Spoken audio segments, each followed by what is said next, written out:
weather's nice like this tomorrow as well.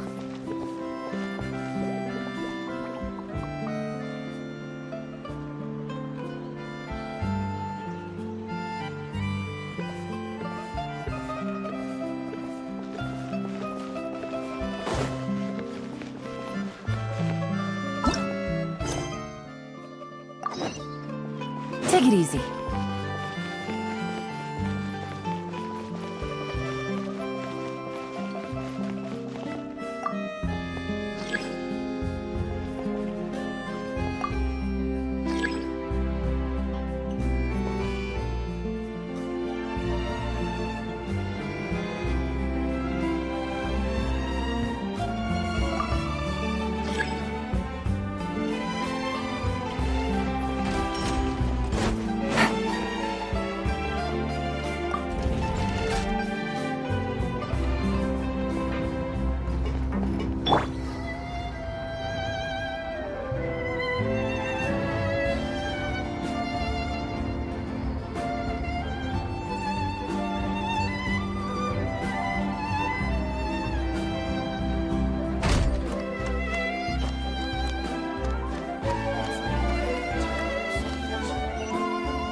Welcome to the court of Fontaine. Please watch your step.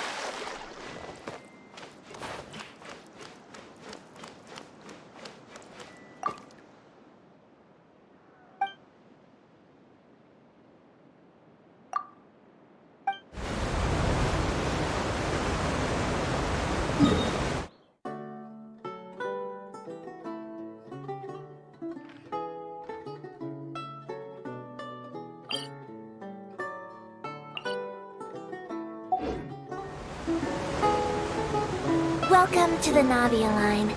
I am Elfan. The boat will be departing imminently. Please do not stick your head, hands, or other body parts outside the boat. The Aquabus operator is not responsible for any accidents or injuries resulting from doing so.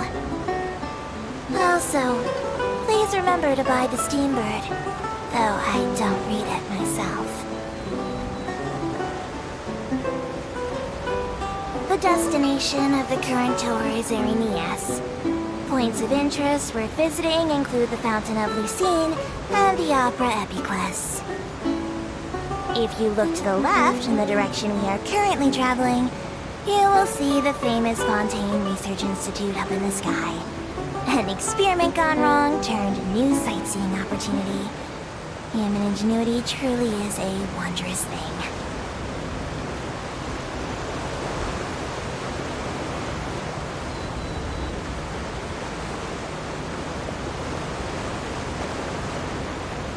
With you as you disembark. Even though I will take any forgotten items to the lost and found, the paperwork is rather annoying, as Melusine hands are not suitable for grasping pens. Please be careful when disembarking. It has been my honor to be your tour guide this trip. Thank you.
Take it easy.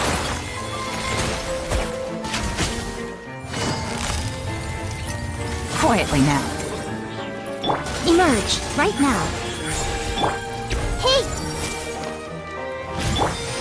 Wheel of life.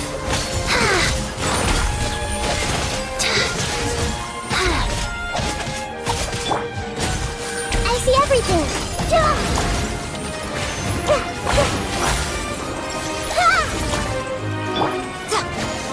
Here! Right here. Right now.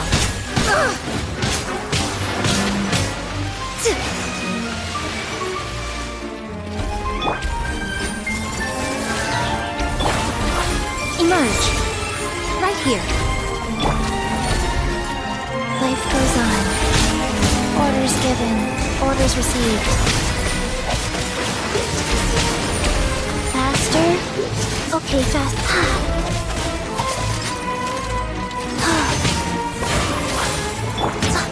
Is that all? Right now. Right here. Everyone hold hands!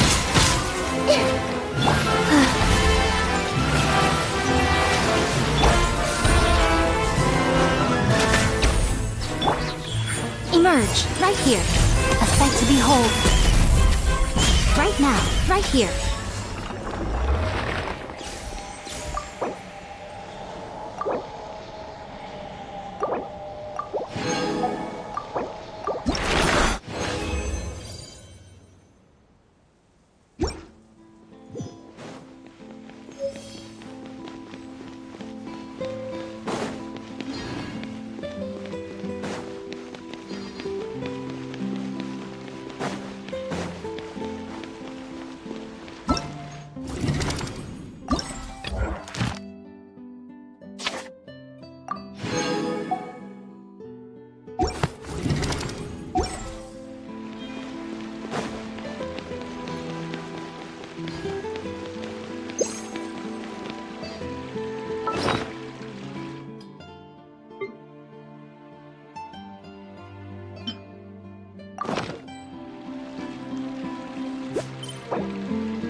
Looking forward to it.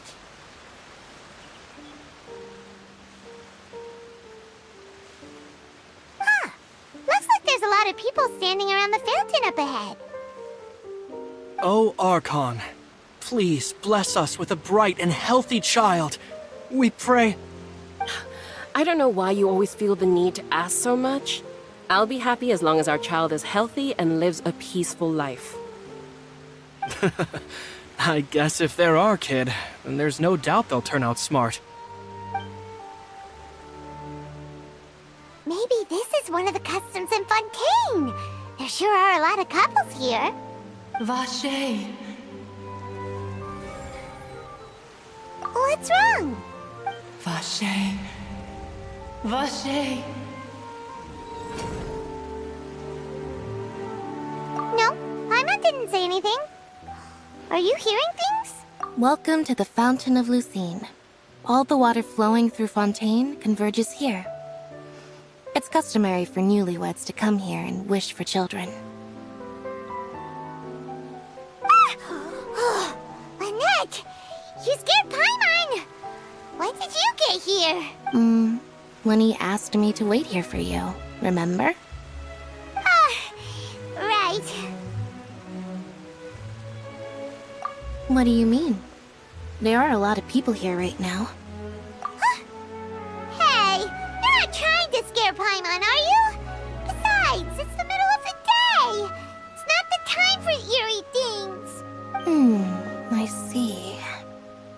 I might be able to tell you something that could help explain the voice you heard. In fact, you might not be imagining things at all. I suspect that what you heard is a result of your hypersensitivity to the hydro element. Others in my family have had similar experiences. It's because of her sensitivity to the hydro element? But what would hearing a voice have to do with elemental power? When do you cry, Paimon?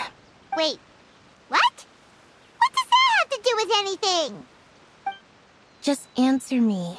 When do you cry? When Paimon's really sad? Oh, and when Paimon's super happy. Oh, and also when Paimon's really scared. Then you should understand that tears contain your most intense emotions.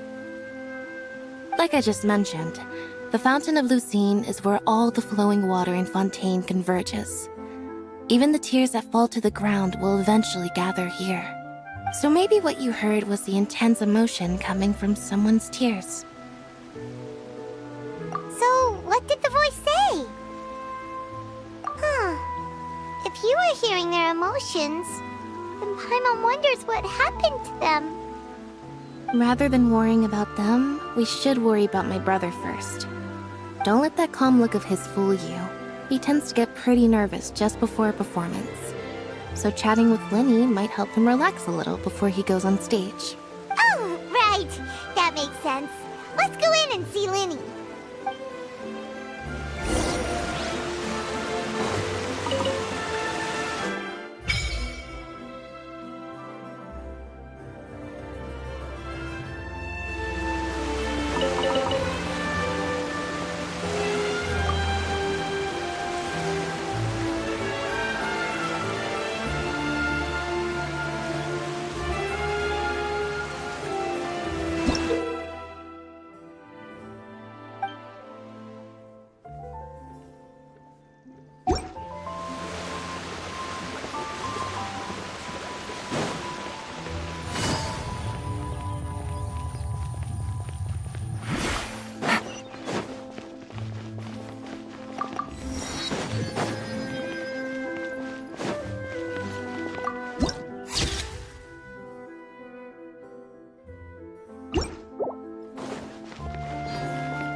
Honestly, I'm not a big fan of opera. No two cases are alike. Their details guide the story.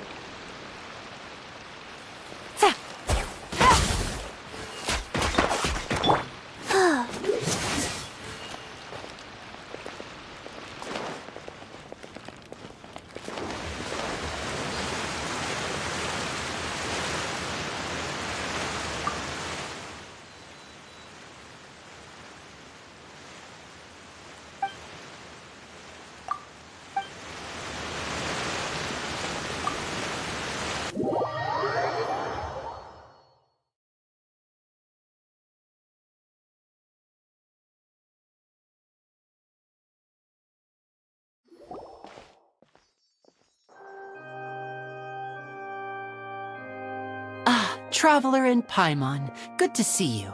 I knew you two would come. Are you kidding?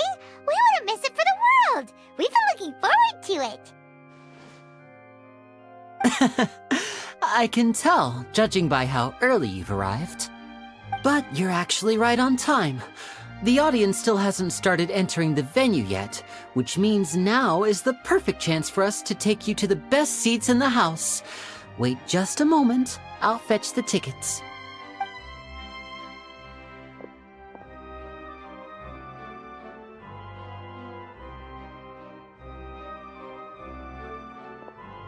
The Opera House has assigned seating, so you always have to make reservations. I've already reserved your seats, and here are your tickets. Ooh, front row seats! Thanks, Linny! Don't mention it. There's no need to keep thanking me. Hey, Lenny! Could you come over here and take a look at this? Oh, I'll be right there. Seems there's an issue with the stage props over there. That's Cal, my assistant, calling me. I'll go lend him a hand. Yeah, we'll just go to our seats. You go ahead, Lenny.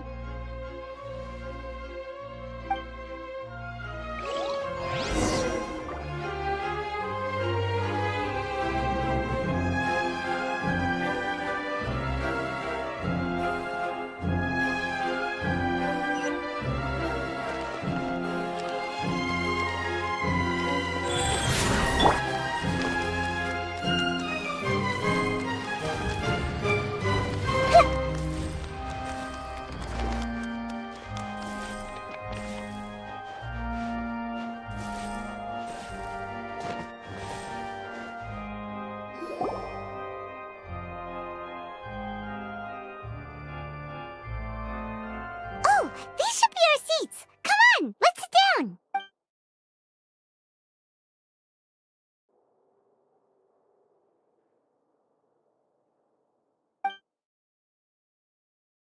Uh...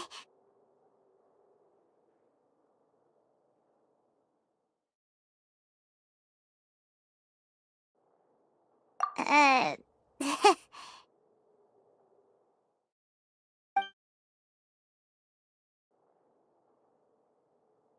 Hey, Traveler. Maybe we should strike up a conversation with the person next to us. Since we're sitting together and the rest of the place is practically empty still, it's kinda awkward if we don't say anything. Ah, you little... Of course you put this on Paimon. Excuse me, I did not realize you felt awkward. I am terribly sorry. I would be perfectly happy to chat with you if that is what you would like. Oh, so you heard all of that, did ya? Boy, you sure have good ears. Paimon thought she was keeping her voice down. Wait, that's not it, Paimon's. Sorry. Paimon's the one who was being rude, talking under her breath like that. So, let's talk, but, what should we talk about? Oh, Paimon's got it. You're also here early and sitting in the front. Are you a friend of Linny's too? A friend, you say? Well, if Mr. Linney would like to be my friend, I would be more than happy to reciprocate. Oh, so you're not friends with Linny then? Oh, this is getting more awkward by the second. Paimon nearly forgot to make her introduction. Nice to meet you. Paimon is Paimon, and this is the Traveler. We just arrived in Fontaine. It is an honor to meet you two. I have heard of your deeds across Tevat. And as required by proper etiquette, I will also introduce myself. I am... Oh, Monsieur Nervillet! What an honor it is to have you here to see my show! Ah, Mr. Linney. I should say it is in fact an honor for me to see your performance in person. Wait, Nervillet? Could he be... I saw you all chatting just now, but it seems you still don't know who Monsieur Nervillet is. Allow me to introduce you to Fontaine's Chief Justice. That seat is always reserved for him. It wouldn't be too much to say that he's the symbol of justice and honesty here in Fontaine. Whoa! Sorry for being so rude just now. Paimon had no idea you were such an important person. No offense taken. Being Chief Justice is merely what I do for work. Nearly every person has their usual reserved seat, so I'm not so special, really. And by the way, I should probably let you know, even though I would prefer not to. There's someone sitting up there in the VIP seats that has been striking a pose for quite a while now. I believe she is trying to give you a most elegant and impressive first impression. So I think you should take notice of her sooner rather than later, otherwise she may become flustered.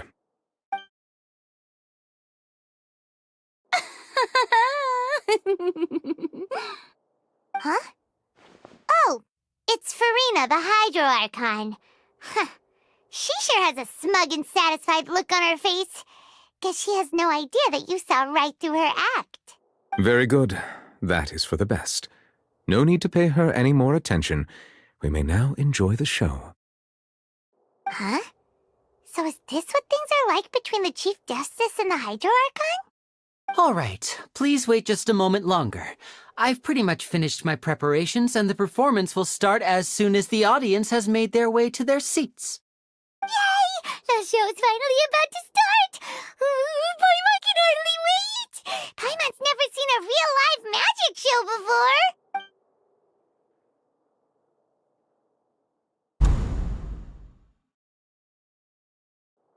Oh! They're dimming the lights! The show must be starting! Sorry. Paimon will try to stay quiet. Welcome, one and all, to the Opera Epiclese. I am the star of today's show, Linny. And over here is my sister, Lynette, who will be working as my wonderful assistant.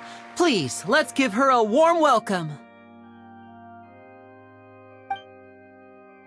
Hello, everyone. I know she may seem to be a little sleepy right now, but that's just a sign that she's nervous. Whatever. Now, some of you may be thinking, two vision holders who can freely manipulate elemental powers performing magic is not true magic at all. So, I would like to take a moment to assure you that elemental powers will have nothing to do with what you will witness on the stage today.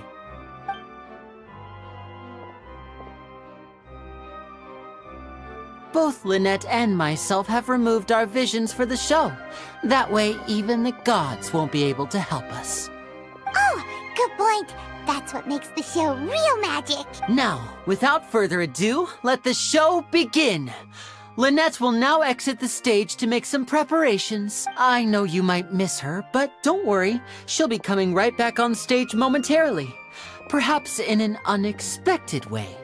I'm sure she'll be stealing the spotlight soon enough. Oh, and before I forget, there's one more thing I should say. You never know what can happen in the blink of an eye. A magician's greatest skill is making things disappear or appear. The possibilities are endless.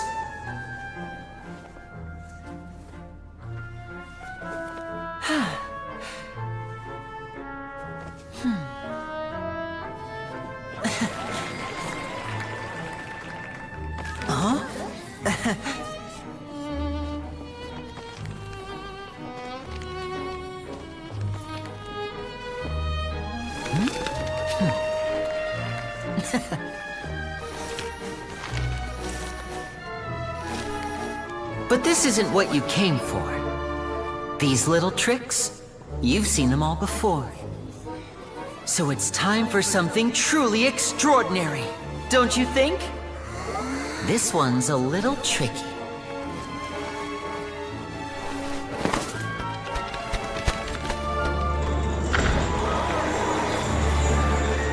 Using this water tank, I shall make my sister vanish completely, right before your very eyes.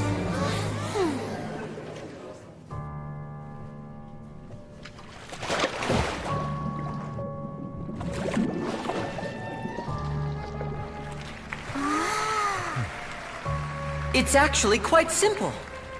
She'll just turn into air bubbles and float right out of the top.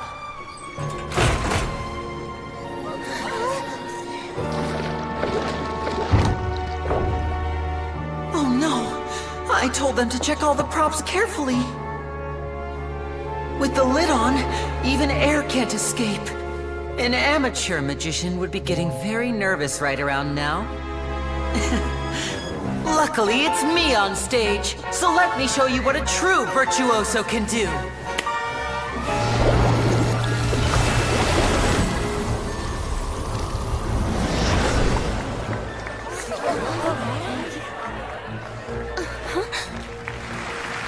Lynette, are you still there? Don't go too far. We don't want to use up all our magic. Hi, I'm back. Uh-huh.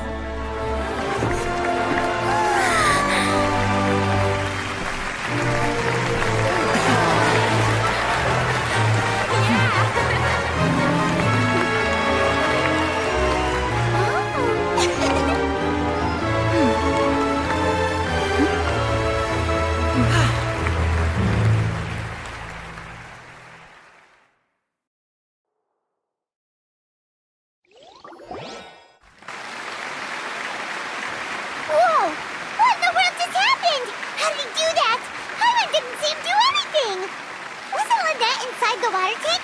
How did she disappear and then reappear out of nowhere? If we could see easily through his tricks, then that would mean that his skills are still lacking. To appreciate magic, you should focus on the show happening on stage, rather than getting caught up in trying to see that which has been intentionally hidden. Guess you're right. Paimon couldn't believe her eyes when Lynette reappeared. Amazing! Thank you everyone. I'm glad you enjoyed that performance. But our magical journey has only just begun. I've prepared even more astonishing surprises for everyone here. The magic of transformation and disappearance can go far beyond what you've just seen. I'm sure many of you are thinking that escaping the water tank was impressive enough, but Lynette is still my assistant after all. In which case, I have ample time to make all necessary preparations. So, for my next trick, I will require the participation of one lucky audience member. Please, if my assistants could bring out the magical boxes now. There are 2 boxes and only 2 boxes. One is here, and one is there in the aisle among the audience. I'm sure many of our clever audience members have already guessed our next magic trick. A swap! Our lucky audience member and I will each enter a magic box. After 1 minute, we will each emerge from the opposite box. Now please, everyone pay very close attention to the box you see here. Don't give me any chance to make a move. Wow! How's he gonna do this? Hey, do you think this is all magic tricks, or does Lenny have actual superpowers? The lucky audience member will be generated by this random number selector. It selects numbers entirely at random.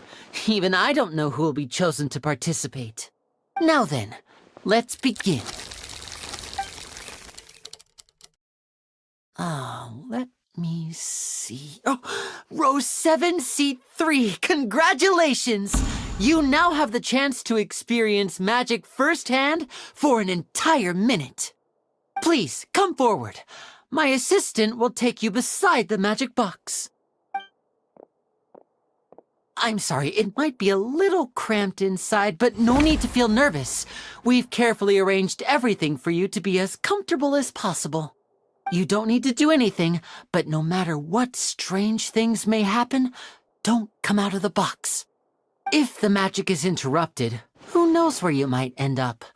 You might even find yourself in the Fortress of Meripede. Oh, okay. All right. Before I enter the magic box, there is one more thing I need to ask the audience to do. Could you all give me a countdown? Like this. 60, 59, 58. Just keep counting down. You can go a little faster or slower if you like. I won't be able to see anything in the pitch-black box, so I'll be relying on your voices to know when time is up. Oh, and no tricks now. If you quickly count from 60 in just 30 seconds, then I'll be in a tough spot. Ooh! Paimon kinda wants to count faster after hearing him say that! Let's practice together. Come on, repeat after me. 60, 59, 58. 60, 59, 58! That's right, perfect. Keep it going. All right, I'll see you all on the other side once you've finished counting.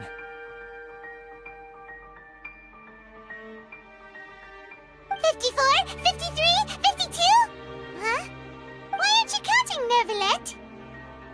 I am counting in my head. I think things are exciting enough in here as it is. Merely a consequence of my identity and personality. Do not worry about me. Just enjoy the show. Oh, alright. You look so serious that Paimon thought you might be feeling uncomfortable or something. 40, 39, 38!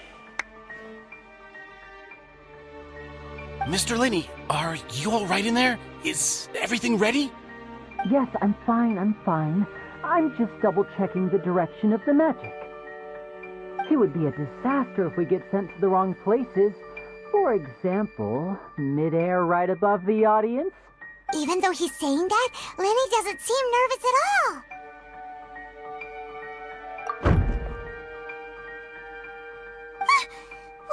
noise! Did you hear it too? Not sure. Anyway, it doesn't seem like anyone's worried about it.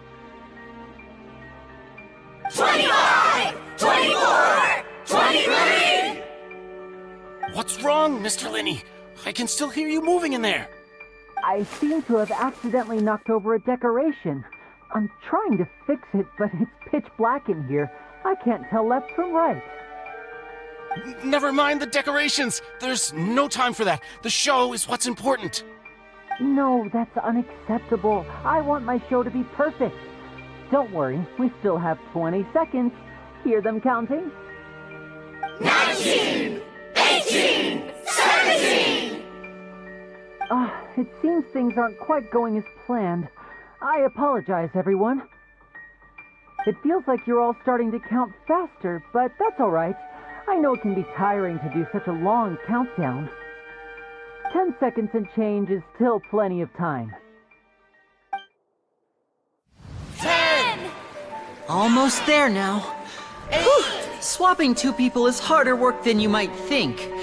Even a master magician like me can't guarantee I'll get it right the first time. Hey, wait! Is this the back one? I can't tell. They both look the same inside. Huh? No, that's not it. I'll try again. 7! Hey, slow down! Honestly! 5! 4! 3! Whoops! That doesn't count! 0!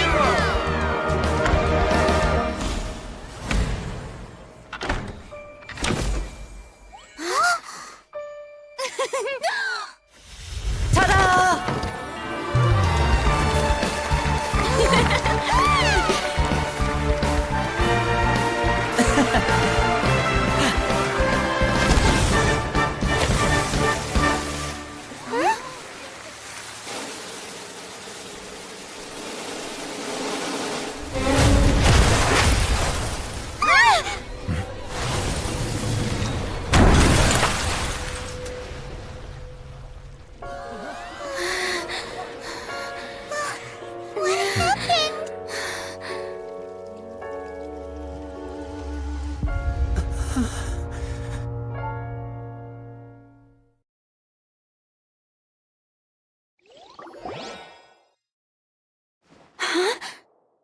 Is this part of the show? Mr. Linney, you're going to use magic to fix the stage now, right? What happened? Oh no. Maybe this isn't part of the show. The girl was still in that box, right? This performance is over. Medical staff with me. Guards, secure the scene and detain all the performers. Seal the exits. No one is allowed in or out at this time. Yes, that's right. If this was just an accident, then we must investigate the cause. But if this was all part of some scheme, then those accountable will not escape the judgment of the God of Justice. No need to be alarmed, you two. We'll get to the bottom of this soon enough.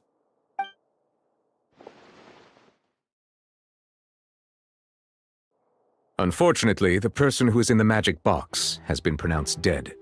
His name was Cowell, one of the assistants in Linney's magic troupe. Apparently, the fireworks on stage ignited the ropes that were suspending the water tank, which then caused the tank to fall onto the stage. As of now, we are still not sure why we found Cowell in the box, rather than the guest from the audience.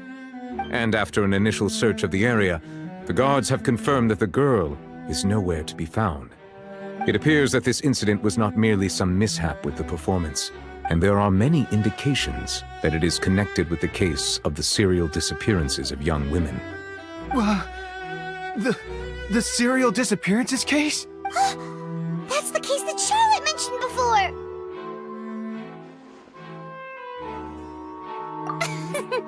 I know the truth. I can see through the whole thing. Really, using such a shallow and obvious mystery as his finale. Did he really underestimate us that badly? I say that our powerful magician, Mr. Linney, is now the prime suspect for the serial disappearances case. Huh? Why me? This whole thing was an accident. Oh, This all occurred during your magic show, did it not? The missing girl disappeared after being chosen, did she not? The deceased is one of your assistants, is he not? Now that I think about it, that whole speech about magicians making things disappear was nothing more than a provocation, a bald-faced challenge. That can't be right! How can Lenny do this? He was in the box on the stage the entire time! We can even hear his voice! Besides, before the show, he told us that he would like to catch the criminal behind the disappearances! He couldn't possibly mean catching himself! Save discussion for a later time, please. Lady Farina, may I assume that your comments just now constitute an accusation against Mr. Linney and his associates, and that you are pressing charges? Huh? I just think that he... Well, I think it might be a little early to talk about formally pressing charges. But what Lady Farina said just now makes perfect sense. Looks like she's gonna personally deliver justice. A kidnapping and murder carried out under the cover of a magic show. Lady Farina said it all. I mean, of course, my dear people. But what excites me even more than the obvious truth before our eyes is the opponent I'll be facing. That's right. I mean you, traveler. You'll support Lenny, won't you? After all, he was the one who helped you the first time we met. Then there's no problem at all. You know, the Traveler and I already had a duel the first time we met. But with Lenny's help, our little duel ended in a draw. But draws really are the most boring possible outcome. So, no more draws. Between the two of us, there must be a clear winner and loser. And what better place to hold such a riveting showdown and decide the true victor than here, on the grandest of stages, the opera epic... It wasn't a draw. She obviously lost last time. I understand. Charges have now been pressed, and as such, a trial is in order. Well, Traveler, seems Lady Farina has set you in her sights. But putting her dramatic rhetoric aside for a moment, I would like to ask you, are you willing to act as Mr. Linney's attorney and defend him in this case? Very well. The trial will be held a day from now in the Opera House. Both sides may investigate the scene to build their cases and search for the truth. Linney and his troupe are all potential suspects and shall remain within the Opera House. The audience may begin to leave in an orderly fashion once they have been cleared by the guards. A day isn't that long. Let's see what kind of case this big-shot outlander can build in such a short amount of time. I'm really quite looking forward to hearing it.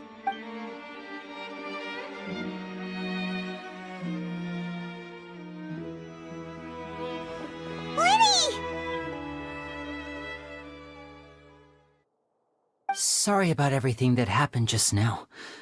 Were you frightened? Of course! Who wouldn't be scared after witnessing an accident like that? Yeah, I'm a little shaken up myself. How could this happen? And poor Cal.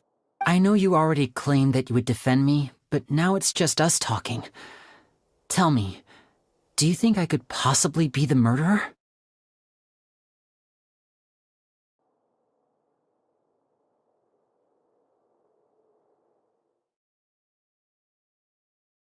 Good to hear.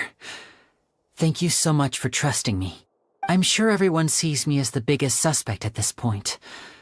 But if you ask me, the whole thing is mysteries layered upon mysteries, such that all that's left is confusion. I don't know whether what happened there on the stage was purely an accident or not, and I don't know why poor Cal was in the box. As for how that girl chosen from the audience could suddenly disappear, I'm afraid I don't have any answers either. If someone tampered with my performance, then we need to figure out what they did. Even a skilled and knowledgeable magician like myself couldn't pull all that off in just 1 minute. Which is precisely why we need to investigate! As this book says, not have happened. Whatever happened must have been that which is possible. Paimon bought them when we were reading at the bookshop in the city earlier. Pretty cool, huh? Don't worry, Paimon used her own savings to buy them. It wasn't from our travel funds. I think they look cute on you, Paimon. You have good taste, Lynette. That's the right attitude. Feeling depressed isn't going to help me now. I need to get back to my normal self. But with the guards watching our every move, it's going to be especially difficult for Lynette and I to prove our own innocence. Good thing you agreed to be our attorneys. Thanks for that. We'll be counting on you. Yes, thank you so much. Yeah, just leave it to us. Oh, since we're going to start investigating, Paimon has a question first. Where did Lynette go during the performance? Well, I'm afraid that would involve some of our essential trade secrets as magicians. The secrets behind our magic are past saving, Linny. I suppose you're right. The truth behind our tricks is going to be important evidence that will be weighted during the trial. 'Tis truly a pity. As a magician, our magic show is a work of art. We've poured countless hours and spared no effort in perfecting it. But if revealing our secrets will help you uncover the truth behind what happened, then it will be well worth it. We should go somewhere else if we're going to discuss our magic tricks. We'll go speak with the guards, and in the meantime, you can go investigate the stage and the seating areas. All right, let's go have a look while the investigation teams are still here. Detective Paimon is on the case!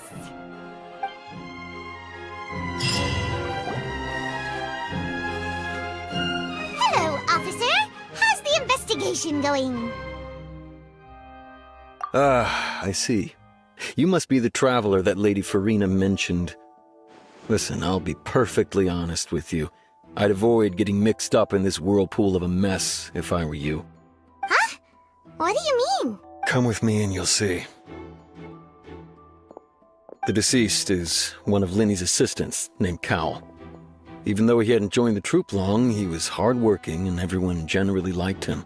The assistants are usually in charge of setting up and inspecting the props, as well as assisting with the show and keeping the crowd engaged. As you probably saw when you were in the audience, the water tank suddenly fell and smashed the box with Cowl inside it. This is the real mystery. We've already searched the scene and were unable to find any traces of the girl. However, if you look carefully, the box was positioned directly under the water tank. The ropes holding the tank were then burned by the pyrotechnics on stage, causing them to snap. All these factors lining up so perfectly makes it hard to see this as a mere accident. If anything, the more logical explanation is that the whole incident was intentionally planned, and Linny is the most likely person to have access to all these areas. But he doesn't have a motive! Are you both good friends of his? Well, you can't say we're good friends, but we've known each other for a little while. So in just a short time, he was not only able to win your trust, but even convince you to act as his attorneys. I know there's no such thing as magic. The real trick of a magician is holding the audience in the palm of their hand. I've seen a lot of cases, and I can tell you that people are the least reliable kind of evidence. Sorry, I tend to be pretty straightforward. Just know that I'm warning you for your own good. Anyway, you may investigate the scene of the crime yourselves if you're curious. Who knows, maybe you'll be able to come up with some new evidence.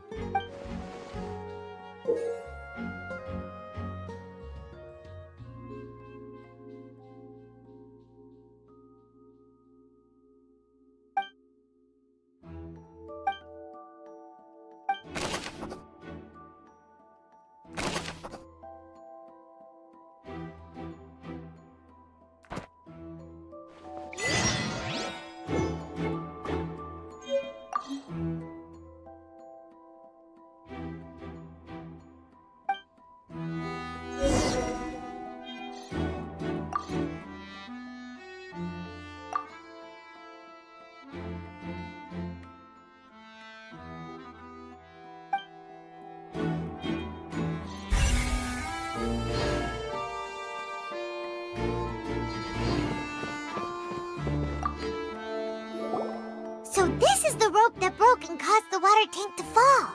The rope looks pretty durable. How can it be burned through so quickly by fireworks? Why are you suddenly so serious, Traveler?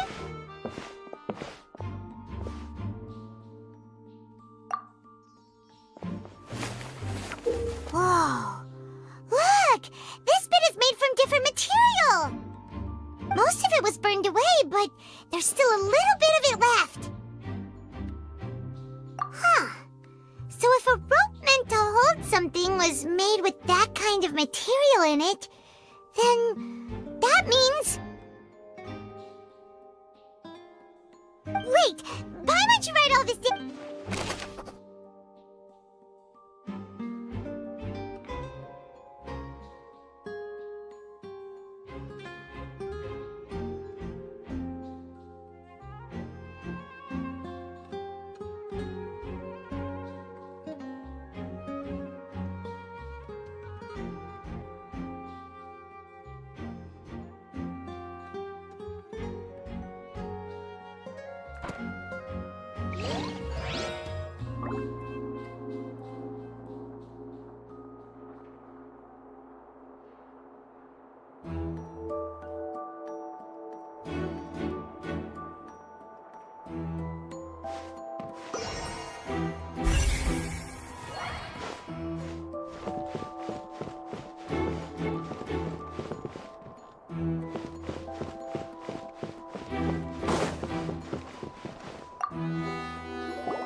Oh, this location has also been cordoned off because the Magic Troop members are currently considered prime suspects.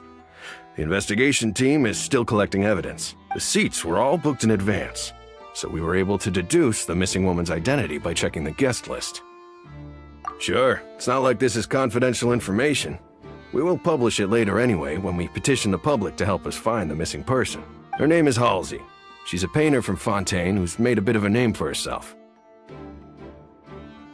Apparently, she wasn't a regular at the Opera House, but she'd been feeling some pressure with her work lately, which made her decide to come see the magic show.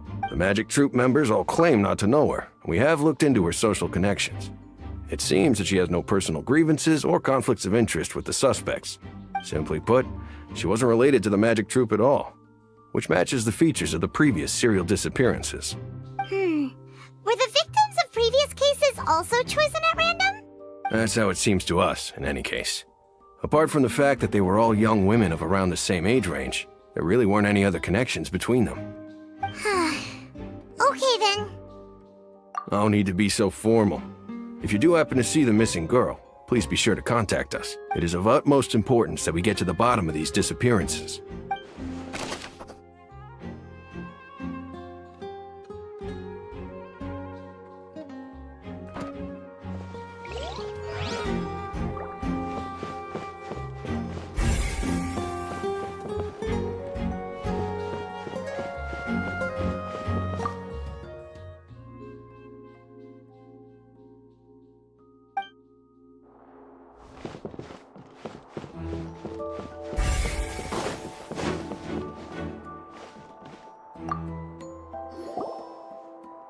The investigation team has some new findings. Turns out there's an issue with the random number selector after all. See, I told you. What if the machine picked some big guy's seat? You think the murderer would have still made his move then? Sorry to interrupt, but we're helping Linny and Lynette with their side of the investigation. What were you saying about the number selector? There's something wrong with it? You're trying to help them? That'll be a tall order. Linny used the machine to pick a random member of the audience during his performance, right? The lucky girl that later disappeared. Well, we thought there might be a serious problem with the machine, so we had it taken away for further inspection. It turns out that the seat number it picked wasn't random at all. The machine picks that same number every time. I'm sure you already know that you have to make a reservation in advance to get a seat, regardless of whether it's a trial or some performance. In other words, Linny knew who would be sitting where from the very beginning. That much checks out. Linny reserved our seats for us too. Bet you see why I was saying it'd be tough to make a case for Linny. it's bad for Lenny's case, Paimon had better write it down.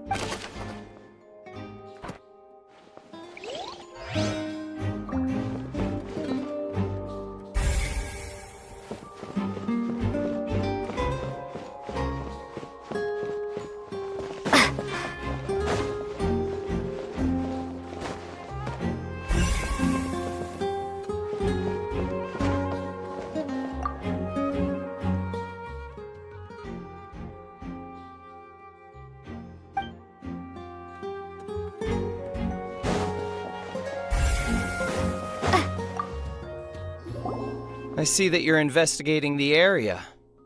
Well, it just so happens that I'm interested too. If you find any new and interesting leads, be sure to share them with me, all right? We don't have too many thoughts yet. Then why don't I tell you my hypothesis first? The way I see it. And I'll start it with that loud thud. The thud? Oh, you mean the sound that happened during the countdown? Yes, exactly.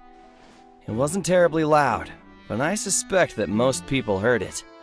It's just that everyone was awaiting the results of Lenny's trick with bated breath, so no one paid it much mind. But now that the incident has happened, the thud has become an important clue. That makes sense. So, what do you make of it? I'm of the opinion that it may have been the sound of Lenny's accomplice. Lynette, perhaps.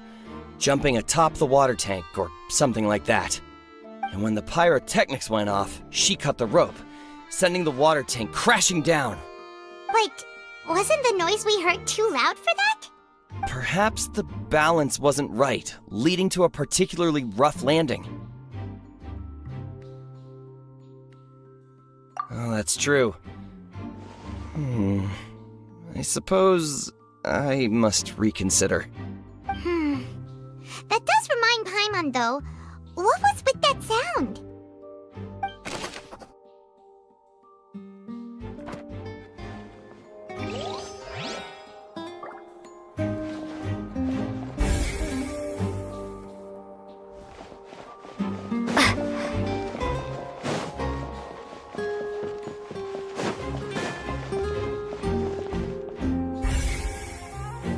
Lenny's still talking to the guards.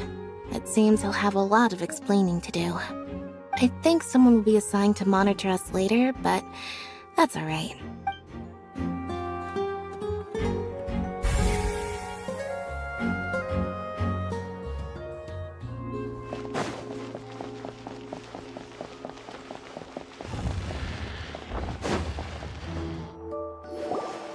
Hey, you!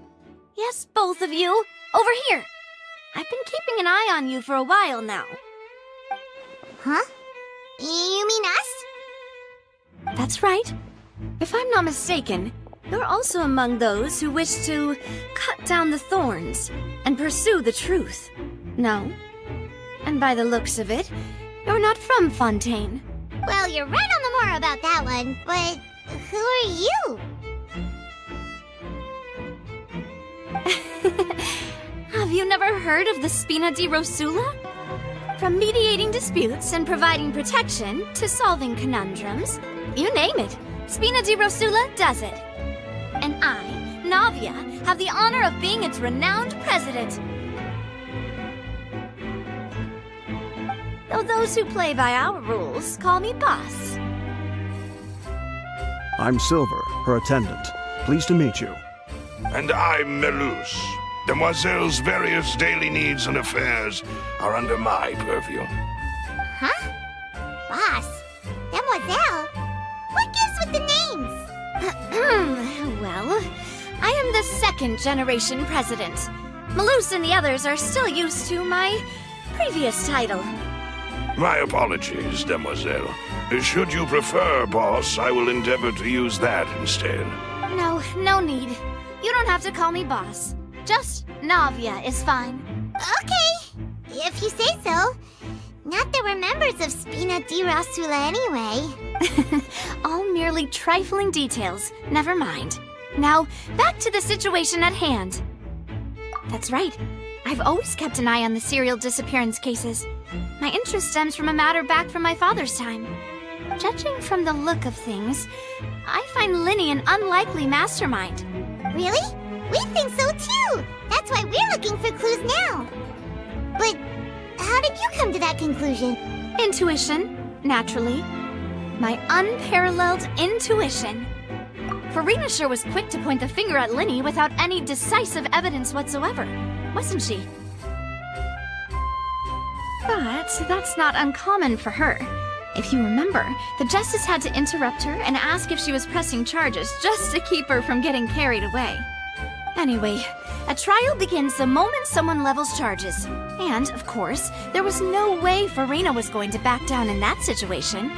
Sounds more like you just don't trust the Hydro Archon. Well, what's your opinion? I must admit that she can be interesting at times, but liking her doesn't mean that I'll blindly agree with her. All right, I've answered your question. Now, it's time you answer mine. Wait a minute, did that answer count? Well, I say it does. But don't worry, you won't hear any pointless questions from me. In your opinion, do you think it's right to treat a trial like it's an opera? Well? And why would that be?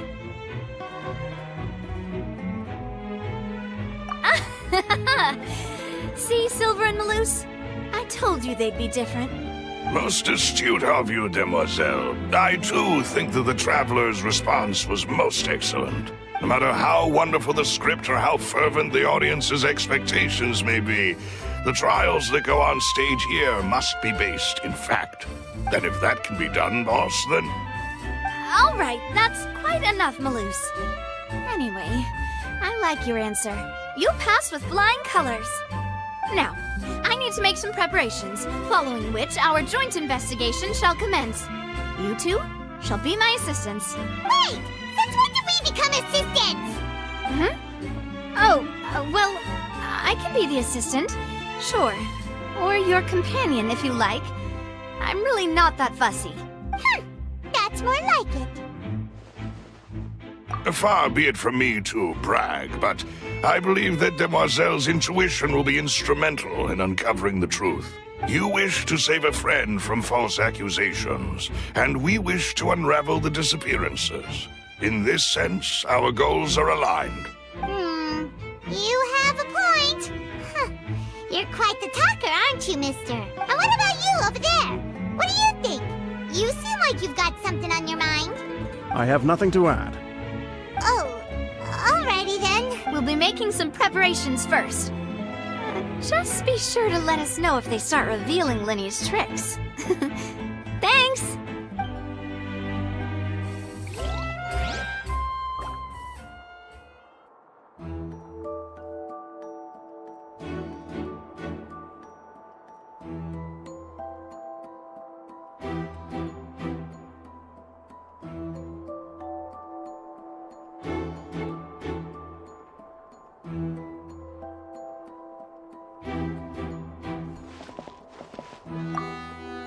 Speaking of that, I think magic shows would be very popular in Poisson.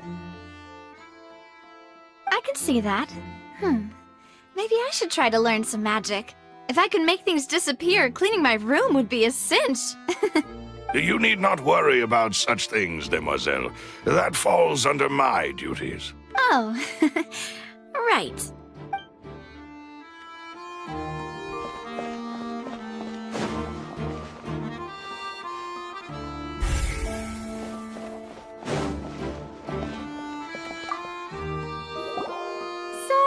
But no one can freely enter or exit the Opera House at the moment. If you wish to leave, you must register your identity with us first. No, we're not leaving. We're representing Linny and Lynette as attorneys, so we're investigating the case. Were you always guarding this entrance? Yes. After the Chief Justice gave the order, everyone coming in or out must undergo a strict inspection. So, the missing girl couldn't have left from here. At least, not from that point on.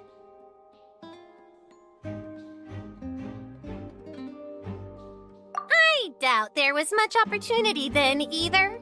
How can you be so sure, Well, because I was in charge of security near the entrance at that time.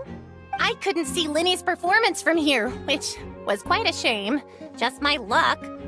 But still, I did not abandon my post, and I stayed put no matter how loud the applause was. If someone had so much as even approached the door, I would have noticed it, let alone if they had tried to leave. We Melazines are good at that sort of thing, you know.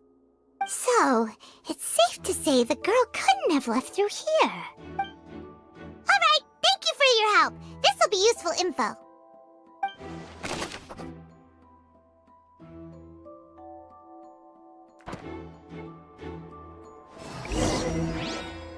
We've checked everything of note here at the performance venue. Paimon wonders how Linny's discussion with the guards is going. Let's go see, shall we? Ooh. My apologies, but access to the venue is restricted at this time. Please register first.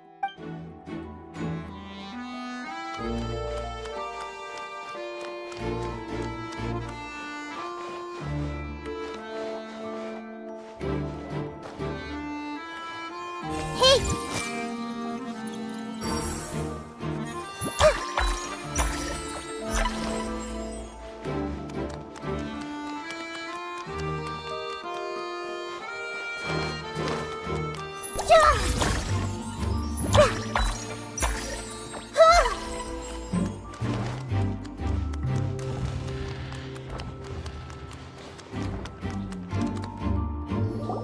Understood.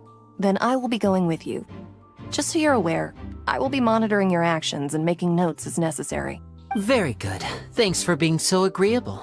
I'd pull a rose out of my hat as a gift for you if I could. You may spare the pleasantries. I'm just doing my job. You've arrived. Who's this? Me? I'm Spina di Rosula's guardian angel. If you've got a problem, I've got the firepower. Sorry, I got a little carried away there. Call me Navia. I'm a partner of theirs, and will be helping investigate this whole situation. And these are my companions. Would you mind if they join as well? Fine by me. Oh, new helpers?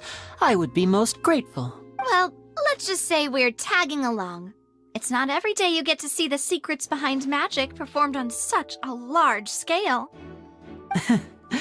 I appreciate your kind interest. Come with me.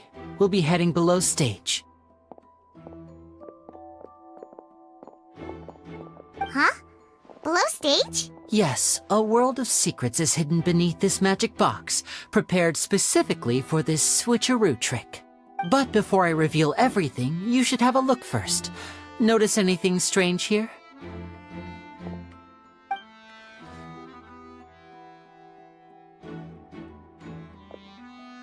I'm not trying to be dramatic. Remembering the details of a trick will help you understand the methods used to perform it more easily. Huh. Weren't there balloons and other decorations here? Where did all that go? Ah, good eye. That said, you're still far from discovering the answer. The back? You mean the inside of the door? What's different about it? Paimon didn't notice anything. Very good indeed. I thought you might not be able to catch that, given that you were sitting in the first row. The back of this door was patterned. Those patterns are now gone, replaced by a smooth wooden board. So, if you put 2 and 2 together, what do you get? Exactly. All right, let's go. I'll tell you how it works as we head down. Oh, so there was a passageway under the magic box!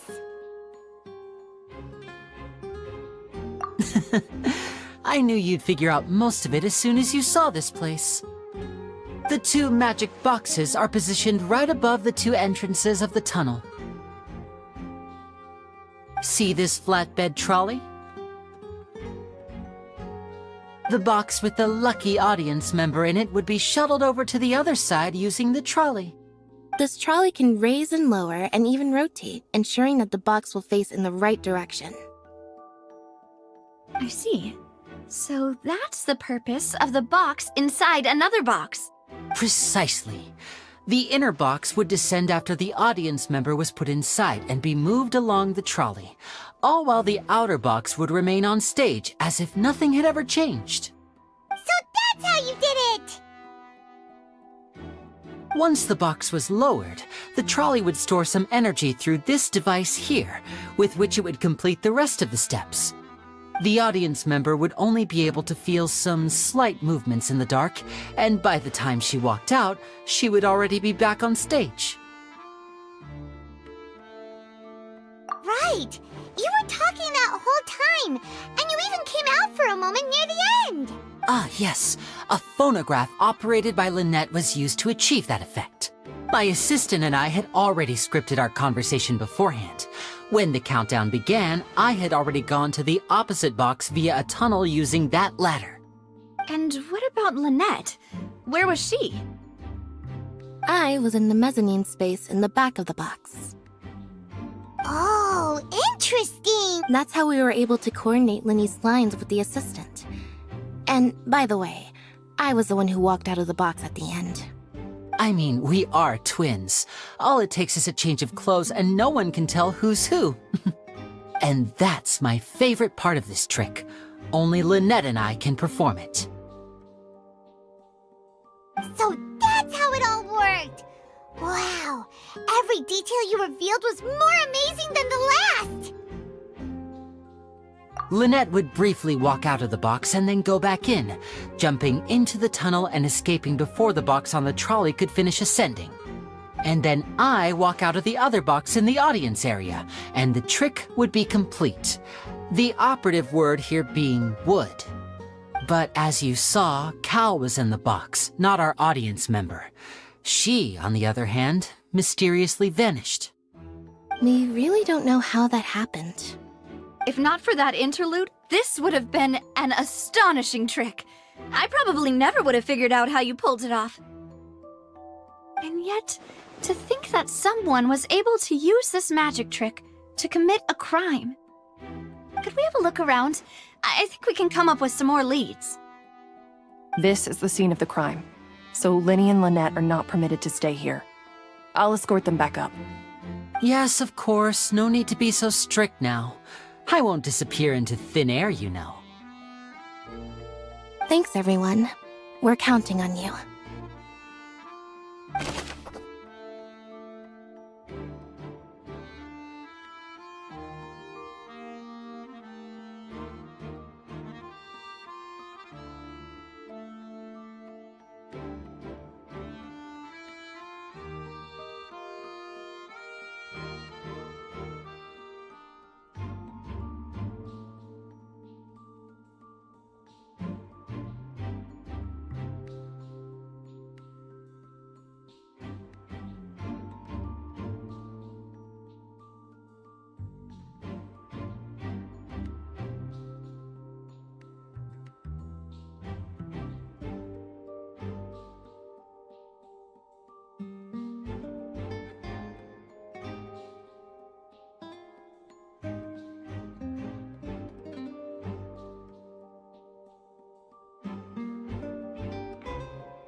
What's this?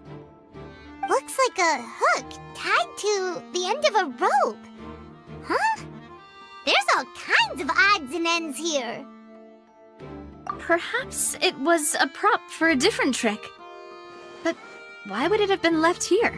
Whatever it is, let's make a note of it first.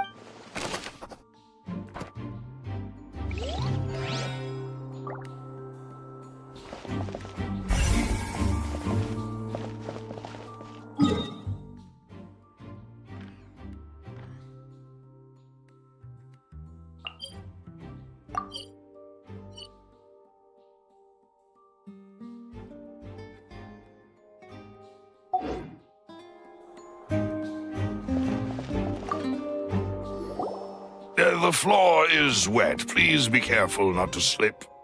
Speaking of which, why would there be water here?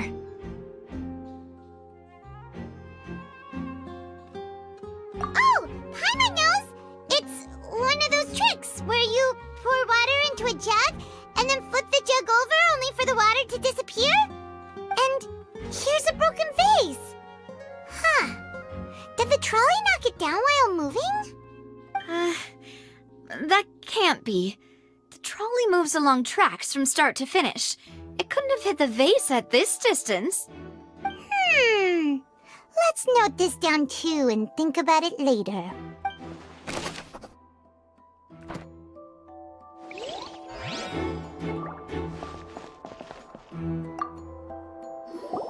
Oh, these are the clothes that the lady chosen from the audience was wearing, right? Her clothes are here, but she's nowhere to be found. Right. And do you really need to do that if you're kidnapping them?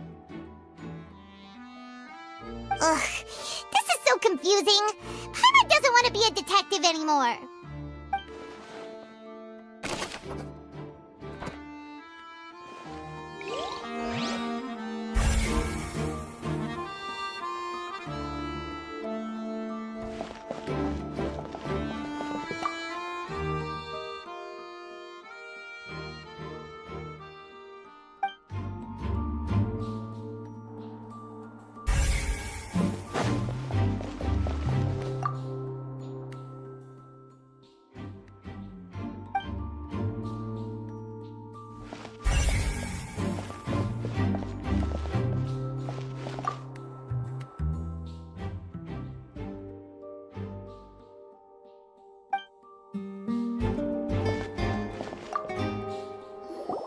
What is this place?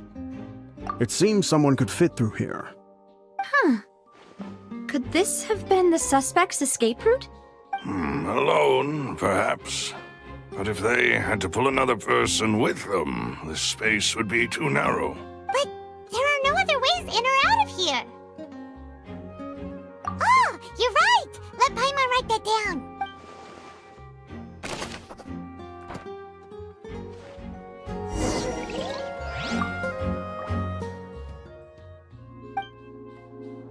Seems we're just about done investigating down here. Yes. Let's head back up.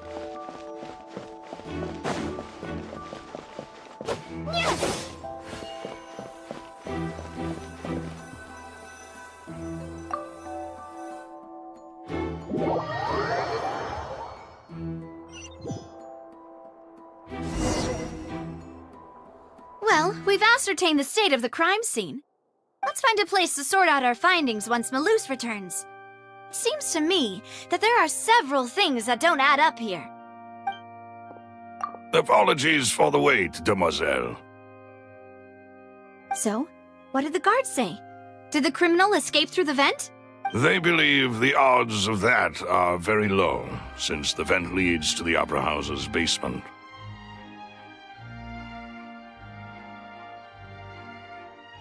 The guards have checked the area carefully.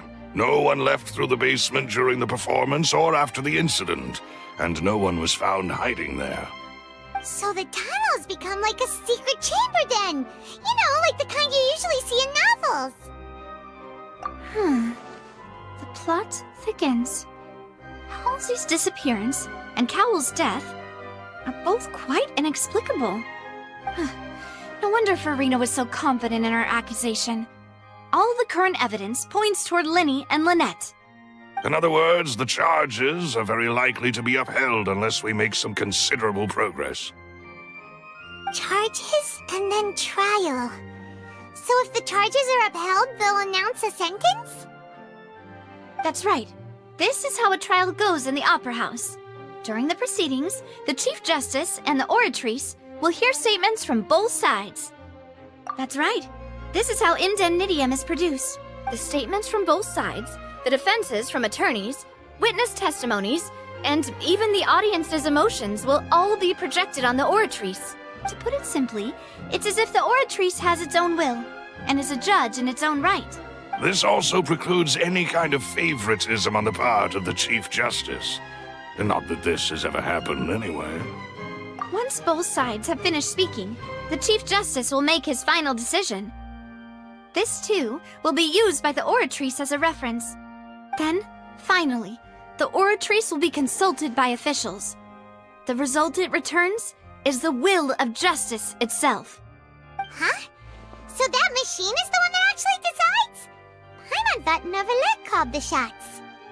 In practice, there is very little difference. Both have always come to the same judgment, which is why people have great faith in the Chief Justice.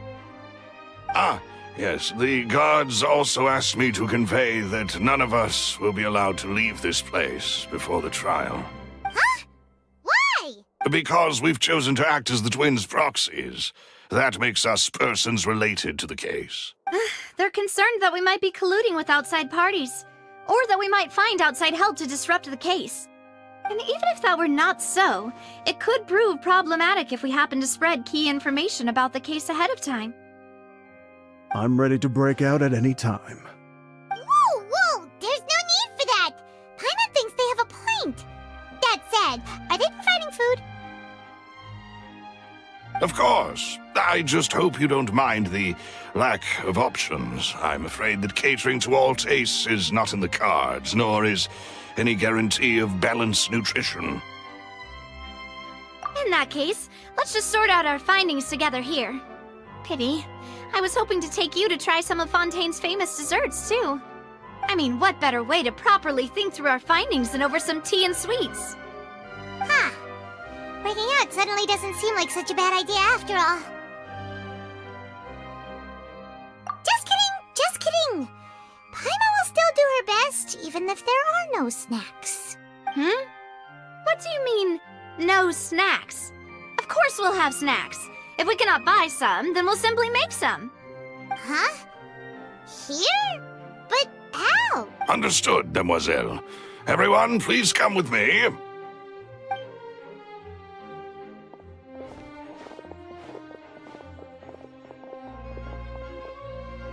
Wait, you're carrying a portable stove with you? Yes, I must be prepared to meet the demoiselle's baking needs whenever the fancy strikes her. I have eggs, sugar, and almonds at the ready. Good work, you two. Then I'll get to it. Please sit tight for a moment. You'll get to taste my awesome snacks soon enough. These three are quite the interesting group.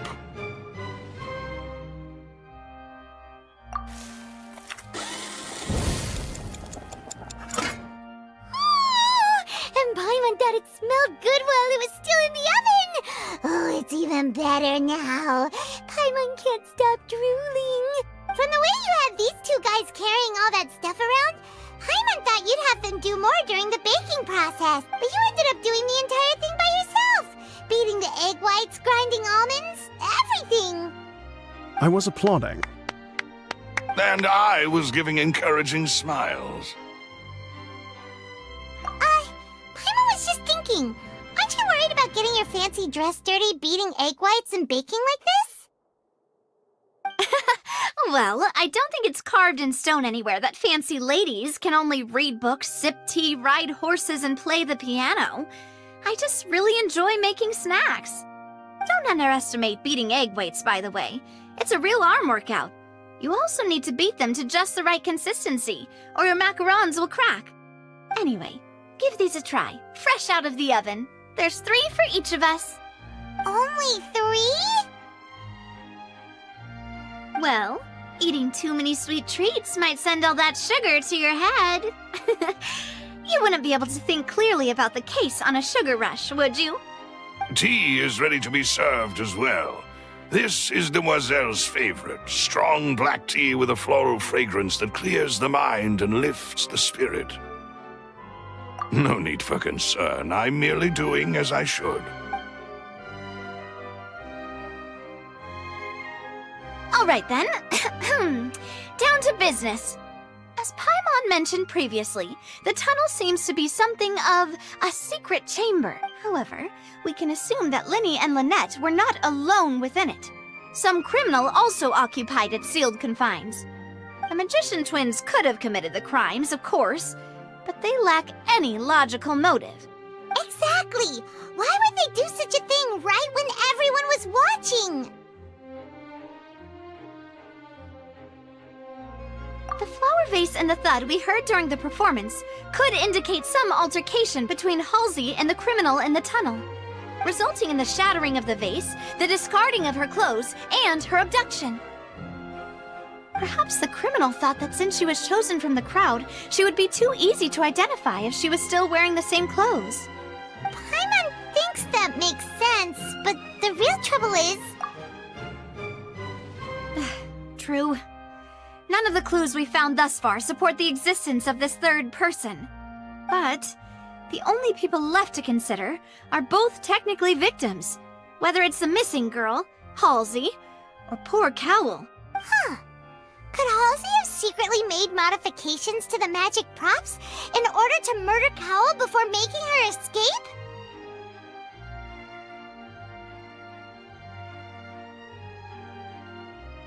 That's right. And even if she had tampered with the setup, she would need to understand the entire trick to pull it off. Nor does she have any motive. The guards said that she has never had any dealings with the magic troop's members. Were we not thorough enough in our search? From the sound of things, this is turning into an impossible case. Your macarons are amazing though, Navia. They smell great! They're nice and crisp and super sweet! They are my specialty after all. And I see you've already had 5 of them. What? 5? Oh, that can't be right. Paimon only counted 3, honest! Please don't worry about it. At my age, a few less sweets might actually be a good thing. No. Being greedy is one thing, but Paimon knows how to count. Besides, Paimon knows that if she ate too many, then others wouldn't have enough.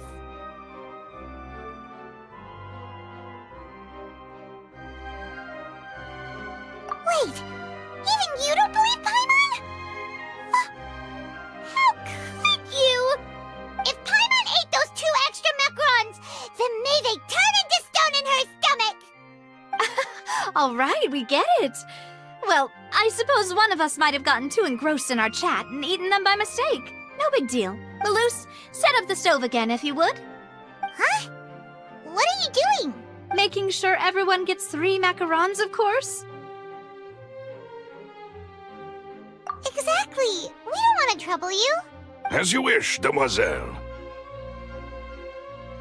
And I have the egg, sugar, and almonds. Well, this really is your hobby, huh?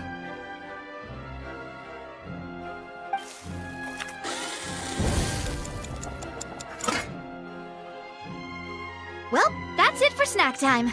I'm going to have another look around the area. I don't know what we're looking for yet, but we've still got some time.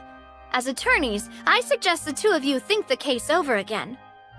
It would be awkward if you got all tongue-tied on stage during the trial. All right, thanks for your help and for the snacks. It was nothing. A small task for the Spina di Rosula. Silver, Maloose, it's time to go. I'll be back if I find anything new.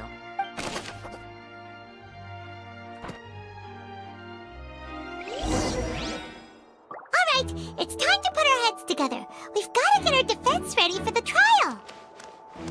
Oh, it It's probably gonna be a long and difficult case. There's no point in worrying about that now. We just need to prepare. Here, take Paimon's notes. They should help you review the situation.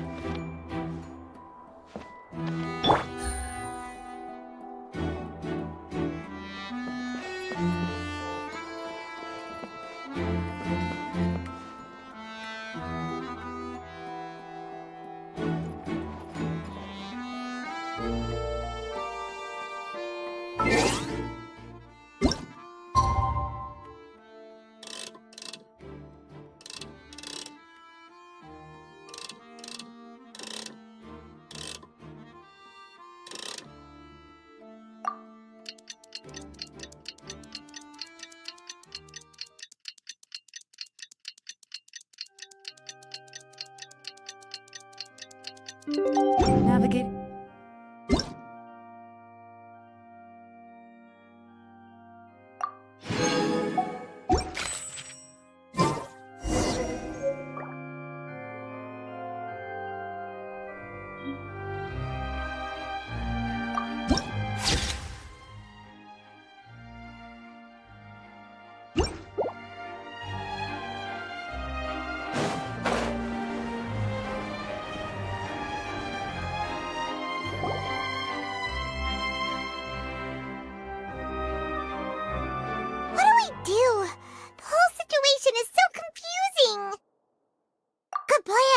Impossible things don't just happen. We'll get to the truth one way or another.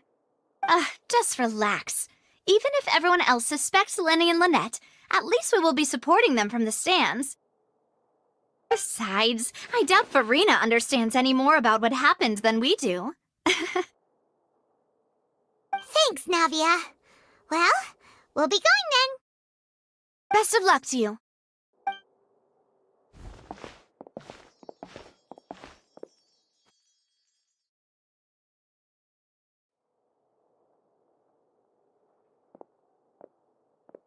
Ah, finally, you're back. Well, how did your investigation go? To be honest, you might be disappointed.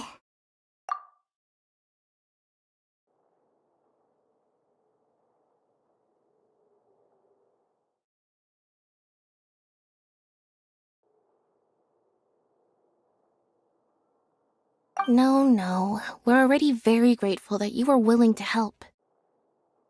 Well now, don't you all look disappointed. Don't tell me that your investigation came up empty-handed. That was to be expected, of course.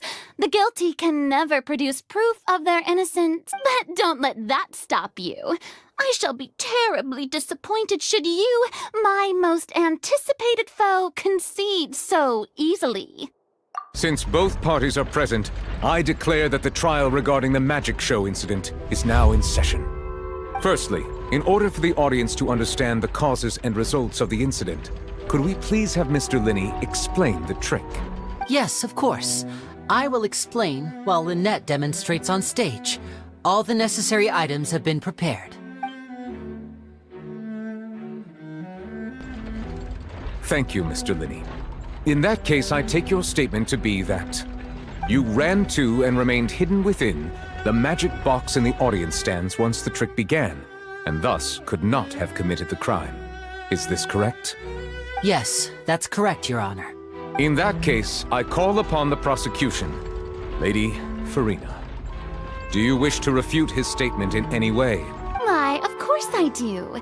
Allow me to take the first shot and break this case wide open. Mr. Linney is clearly lying. There is no way you could have been in the box the whole time if you were to abduct Halsey and murder Cowell. In fact, I'd say you were hardly in that tunnel at all. That is simply your hypothesis based on the presumption that I'm guilty. Oh, is that so? And if I may ask, what did you hear while you were inside your box? The roaring countdown of the crowd, of course. That's how I kept track of the time and built anticipation for the finale. And you didn't hear anything else at all? Nothing that might leave an impression of any kind? No, nothing. I see. But when the count reached 30 seconds or so, there was a thud. One so loud that I believe practically everyone heard it. Huh? Hey, hang on! Something's not right here.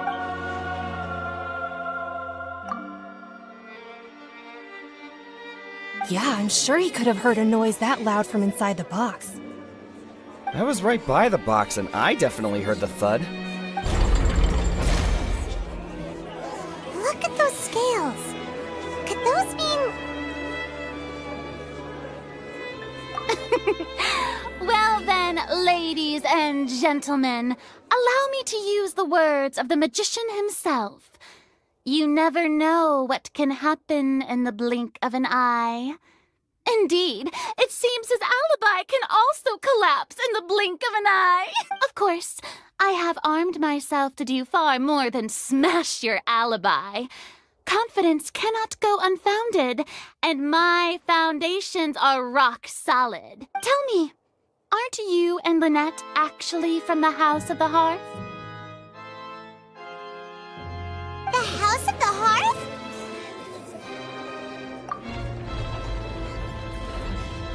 No wonder they did something like this. So the serial disappearances were the Fatui's doing. Now it all makes sense. I've got a feeling that what happened on stage probably wasn't just an accident. That's irrelevant. Our identities have nothing to do with what happened. Indeed. Then perhaps you could tell us everything that happened during that 1 minute. Your first priority is to prove yourself innocent after all. I'm sure there is little that needs to be kept secret now. Unless your script already has holes in it. The Outlander is speechless. My, oh my, don't they look flabbergasted? Now comes the infighting and discord, I suppose. This was almost too easy. Good thing I made all those preparations. Seems the all-nighter I pulled last night is really paying off.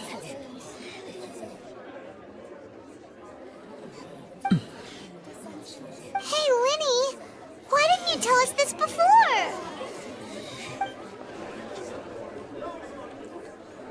Order! Order! Mr. Linney, allow me to re-establish the facts. Lady Farina has raised 2 points. First, when the thud was heard in the Opera House, you were neither in the box nor the tunnel. Second, you and Ms. Lynette are both members of the House of the Hearth. Are these claims true?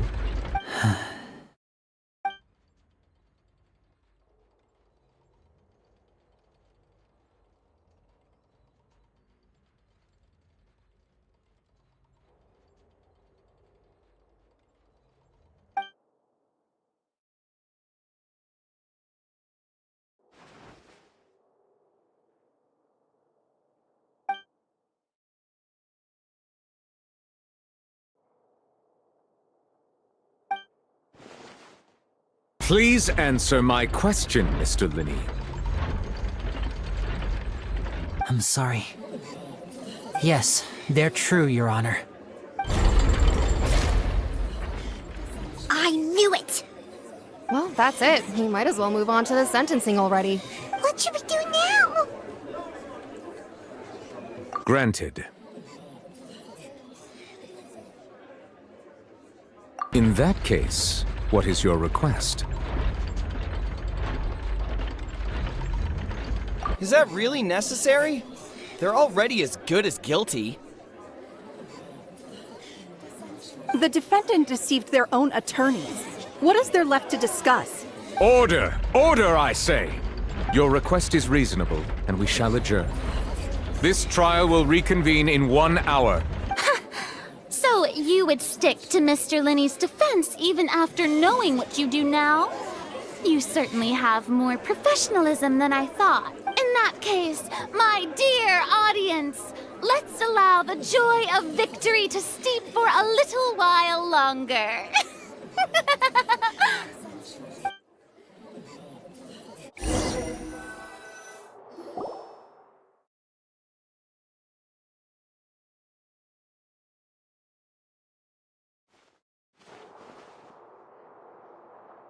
Well, this is awkward. I didn't think the Hydro Archon would dig all that up. I'm sorry, Traveler and Paimon. Yeah, sorry. Paimon doesn't know where to start. We trusted you two. We based our entire reasoning on the assumption that you weren't bad guys. Not to set the wrong tone or anything, but Paimon's really mad! I'm very sorry. I know you're angry, and reasonably so, but please, let me explain. I know you've clashed with the Fatui several times before. I wouldn't be surprised if just hearing the word is enough to make you upset. But our organization is very, very large, and the Harbingers have very different personalities and goals. Right now, we want to save people. As many as we can. That's right. I'm sure we're on the same page when it comes to this nation and the disaster that its people might face. I knew if it weren't for our respective identities, we could become good friends. That's why I didn't wish to flat out lie to you, but chose to hide some details instead. The truth is very important, but being completely transparent about everything would see us spending more effort than we need to. Right. So, you be the judge. Heck, if I were you, I fear that I'd even struggle to trust me at this point. You met a Fatus who works as a magician, a trickster by trade. All by coincidence, too. But still, I'm asking you to trust me. I am no criminal. At least, not in this case. Sorry. Please forgive us. Well, you both say that, but... Right, let's hear your answer first, and no lies now! Of course. I'll answer any question you ask. We've been trying to find out how the Oratrice operates. We want to know why it has a consciousness. Why can it deliver sentences accurately? During our investigations, we learned that the machine's core is beneath it. From that moment on, Lynette and I have been designing this box swap trick, with the objective of getting close to the core. Is that why you needed a whole minute? That's right. In truth, the audience would take about 75 seconds to count down from 60, while I would only need 15 to get to the opposite box. So, after jumping into the tunnel, I accessed the Opera House basement via the vent, and went to investigate the room in which the core is stored. That air vent was created during the construction of the tunnel specifically to execute this step. Well, nothing. As soon as I reached that room and was about to investigate, I heard someone's voice. Which should have been impossible, of course. I was quite certain that I was the only one in the room. That voice seemed to recognize me and tried to speak to me. I chose to err on the side of caution and retreated the way I came. On the way back, I saw the broken vase and the clothes on the ground, but the countdown was almost finished, so there wasn't time to give it any thought. After that, the homicide occurred just as you saw. Well, that explains why you didn't hear the thud.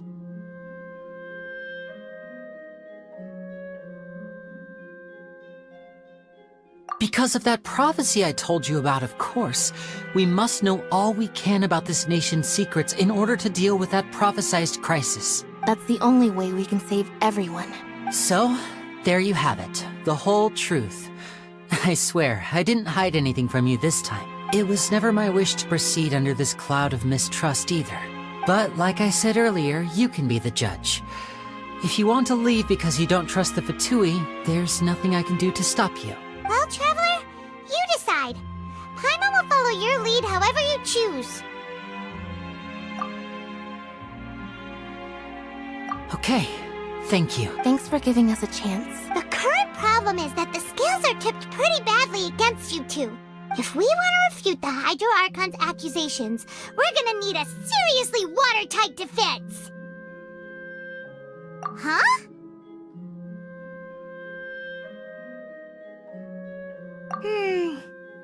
Oh, Paimon thinks she gets what you mean.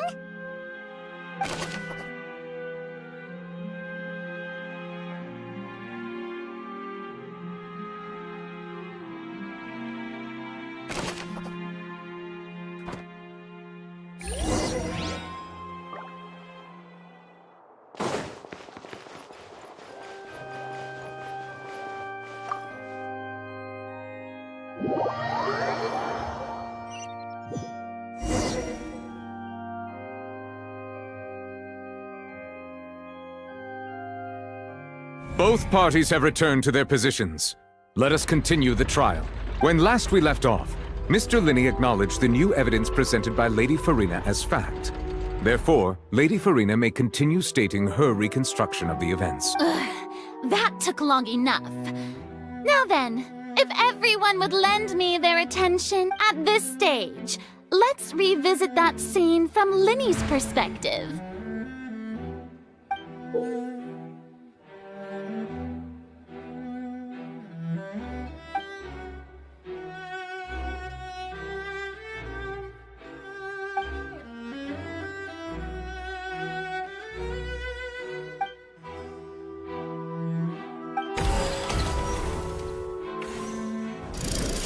Countdown began, he entered the tunnel.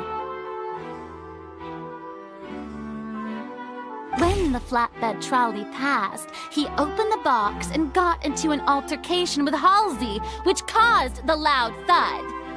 He did not realize that this sound could be heard by everyone in the opera house, which is why he claimed earlier that he could not hear the sound. Finally, he used the vase to knock her out, before making her change clothes to prevent others from recognizing her.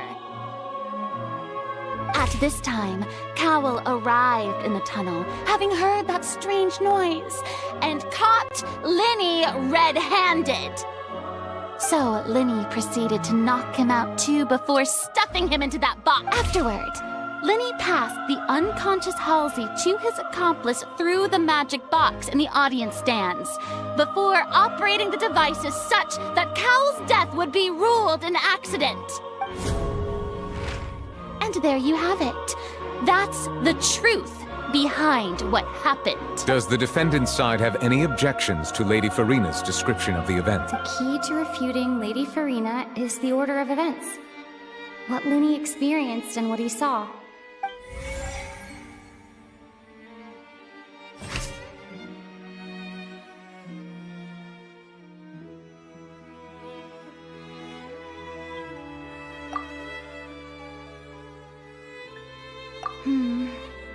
Seems this won't produce a particularly effective rebuttal.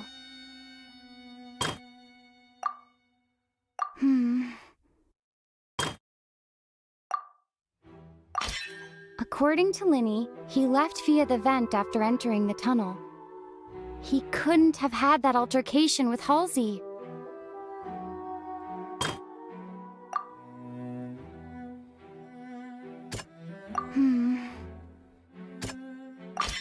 Linney went to the room that contains the Oratrice's core.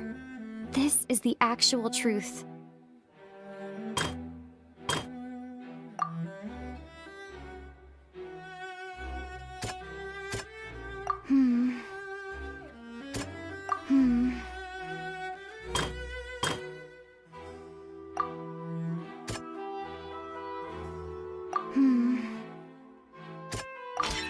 Linney did not take part in the underground altercation.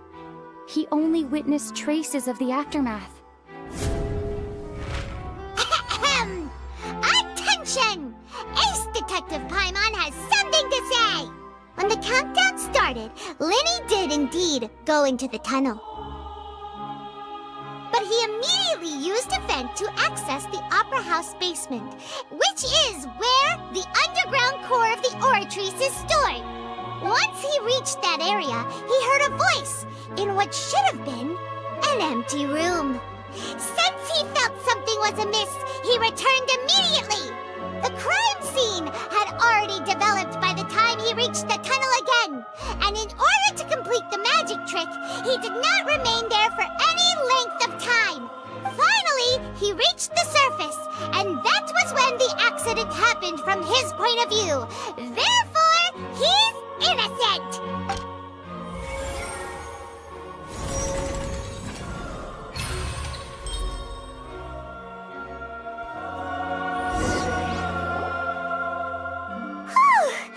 Paimon did it! Paimon actually managed to say all that!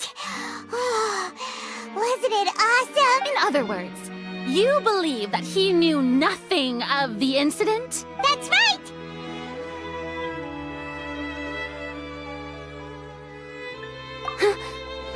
My reasoning? If that's the case, then if Cowell hadn't entered the tunnel, who was the entire setup meant to kill? Assuming that what you say is true, Linny only needed to kidnap the young girl to cause a new disappearance case. What would the point of killing someone on stage be? Oh, they have a point. That's right, you tell them! And that's why they're partners of mine. They've managed to turn things around. Oh, well, your denial is very strident, I'll give you that. But what proof do you have to back your claims? Of course I do. If he had been in the magic box the whole time, how could he have not heard that sound? Why do you ask? You're saying that he wasn't?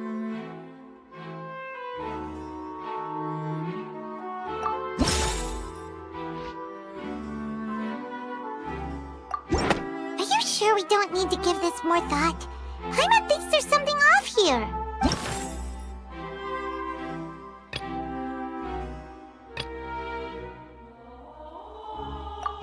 Are you sure we don't need to give this more thought?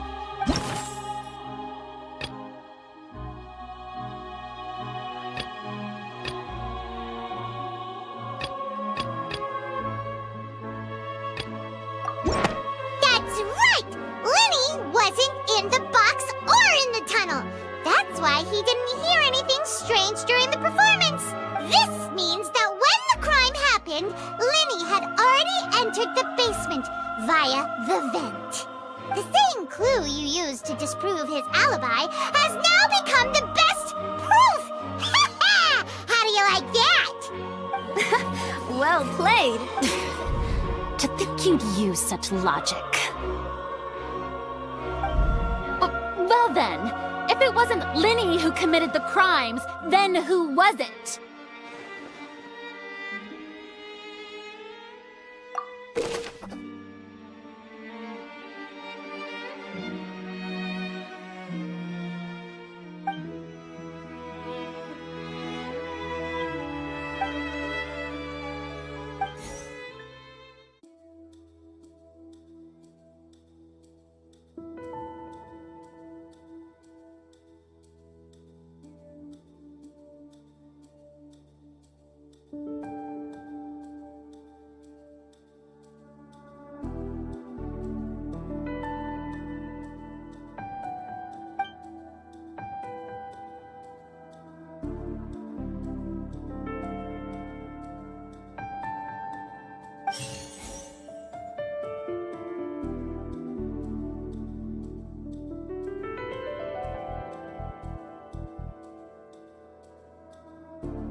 Halsey is the missing person and an ordinary audience member.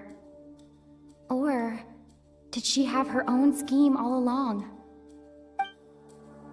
The deceased's name is Cowell, Linny's assistant. He would have been able to tamper with the equipment. Could there have been a third person involved? Is that really a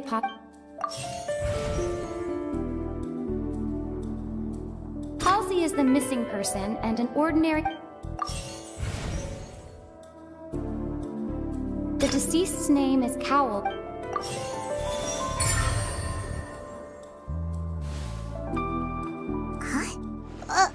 That can't be right. Are you serious? The killer was, in fact, Cowell, the deceased! Oh, is that so? How interesting! Let's hear your reasoning then. What I must do next is recreate the truth. What Cowell did, and how he went from would-be perpetrator to victim.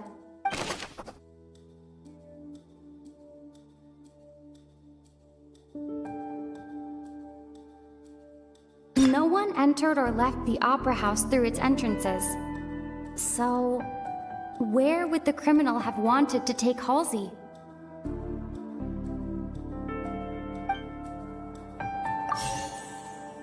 The deceased's name is Cowell, Linny's assistant. He would have been able to tamper with the equipment. Halsey's clothing was in the tunnel. So, there must have been some fear that she would attract.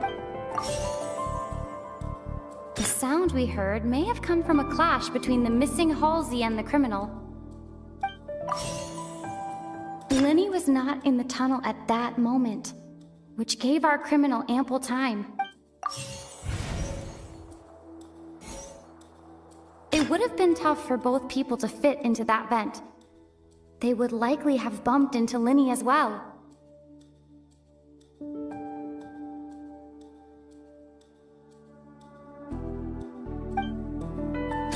Linny was not in the tunnel at that moment, which gave...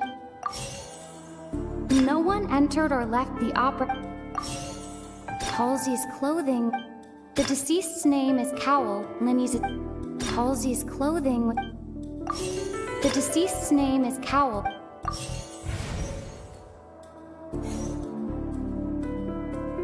The sound we heard may have come... It would have been tough for both people to fit...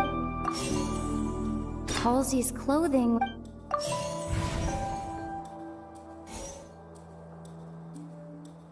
The deceased's name is Cowell. No one entered or left... It would have been tough for both people to...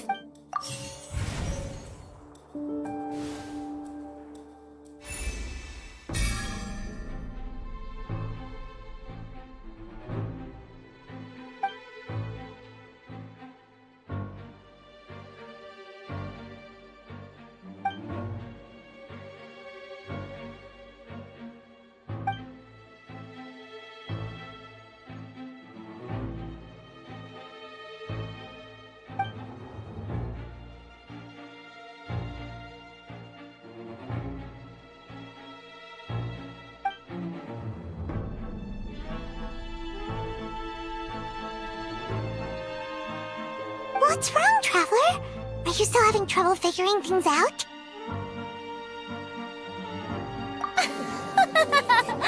I see how it is. So this was all just a bluff. And here I thought you had something to show for it. But it seems you're still far from the truth. Look, since we're at a dead end, why not consider a different track? Just like the trick as it transpired, the end result must have been utterly different from the magician's initial design. If only we knew how Halsey disappeared. Well, that would be nice, but the tunnel only has 3 exits, and none of them seem very likely. And it's not like this is a magic trick where you can just make a real live person disappear. You know, like you did from that water tank, Lynette. Excuse my interruption, dear opponents, but do you not see that the crowd is growing impatient? There is no greater sin in this opera house than an awkward delay in the...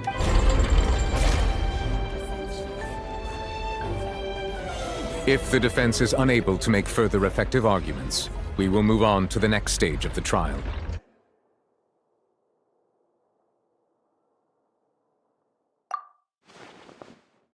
Linny was not in the tunnel at that moment, which gave our criminal ample time. The sound we heard may have come from a clash between the missing Halsey and the criminal. The deceased's name is Cowell, Linny's assistant. He would have been able to tamper with the equipment. The vase was not broken by chance. It was used to cover important evidence. The water...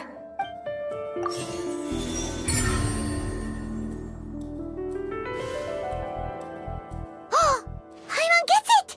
It all comes together if Halsey disappeared instead of being kidnapped! Lynette escaped from the water tank, vanishing gradually and leaving only clothes behind. If there's a similar method where a person could be transformed into water? Oh, just a moment, please. I do hope you know how preposterous you sound at the moment. How could a person ever be transformed into water? This is reality we're talking about here, not some magic trick.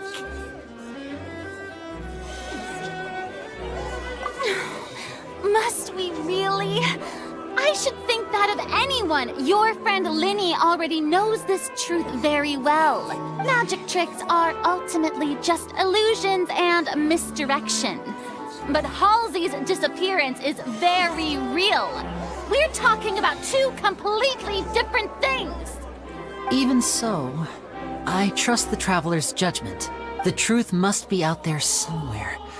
Perhaps some new line of reasoning may open if we try to gather all the focal points that don't make sense. Since Cal was the deceased, we haven't placed much attention on him. But given that we aren't making much progress with the case, it wouldn't hurt to have a look at his belongings, would it? People really do come up with all sorts of harebrained schemes when at the end of their rope. The way I see it, your suggestion that we broaden the scope of our investigation is nothing but a tactic for stalling the trial. Nevertheless, I believe that this is a reasonable request on the part of an attorney. Since the trial does indeed appear to be at an impasse, I believe that additional evidence may help us make more progress. Guards, please step into the lounge and examine the personal effects of the deceased, Cowell. We are still examining the items, but we have already made critical progress that we feel must be shared with everyone post-haste. We discovered several test tubes of fluid within Cowell's baggage, each labeled. The notebook in his backpack claims that these fluids are water from the primordial sea. The primordial sea? The note's contents also indicate that Cowell belonged to an organization that sells illegal drugs and that he had an accomplice. The notebook has many entries concerning safe usage of these fluids, in which the keyword dissolve appears many times. One of these tubes was labeled Opera Epiclese, along with yesterday's date. It is empty. The notes also state that these dissolution properties work exclusively on people from Fontaine. It's likely that Halsey was chosen as some sort of test subject. As such, we believe that the defense's hypothesis is, in fact, supported by sufficient evidence. You've got to be kidding! People dissolving into water? Could something so ridiculous actually be true? Wait a moment. This reminds me of a certain prophecy, but it's just a coincidence, isn't it? Huh. If people can become water, does that mean that the water tank's real use was as a means to hide water stains? And if Cowell was targeting that girl... Wait just a minute. Could that mean... You two, with me, quick! Demoiselle, wait! What about your partners? Let's go. Just trust me. Order! Order! It is undeniable that further examination of the deceased's personal effects has yielded some surprising results, but we cannot yet verify the veracity of these clues. Still, let us assume that these clues are indeed authentic, albeit with the understanding that Ms. Halsey has yet to be found. Guards, please continue examining the items along these lines. Mr. Linney, it appears your hypothesis is supported by the evidence, so please continue speaking. Of course. Thank you, Your Honor. If we uphold this hypothesis, I believe that many of this case's seemingly unrelated clues can be connected together. Right! Like the metal hook! That one didn't make sense at all. Let's think about this. Cowell's methods must have something to do with that water from the primordial sea.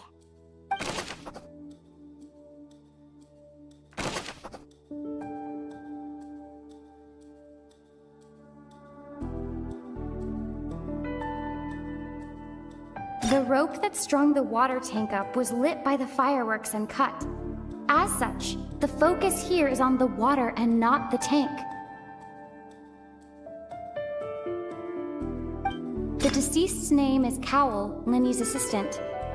he would have been able to tamper with the equipment. Now it seems like the hook rope was not meant for another magic trick, but was instead some form of triggering mechanism. The water from the primordial sea should already have been prepped before Halsey entered the magic box. I remember there was something else within...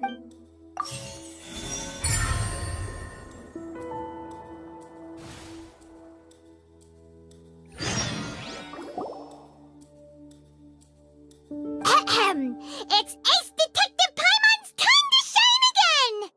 In the original plan, Cowl would tamper with the water tank rope and the number selector securing his target. When the magic box containing Halsey was lowered, the metal hook would retract gradually and pierce the balloon at the top of the box. When the balloon attached to the box popped, the water from the primordial seed inside it would pour down and dissolve Halsey. Afterward, Cowl would enter the tunnel and break the flower vase to conceal the water inside the tunnel, with the remaining evidence being covered up by the water tank on stage. But he encountered something unexpected in the tunnel and wound up being fatally hit by the same water tank he meant to use to cover his tracks. Huh.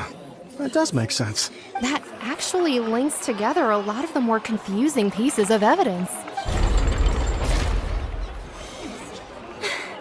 Oh dear, what do I do? Even I think they sound convincing now.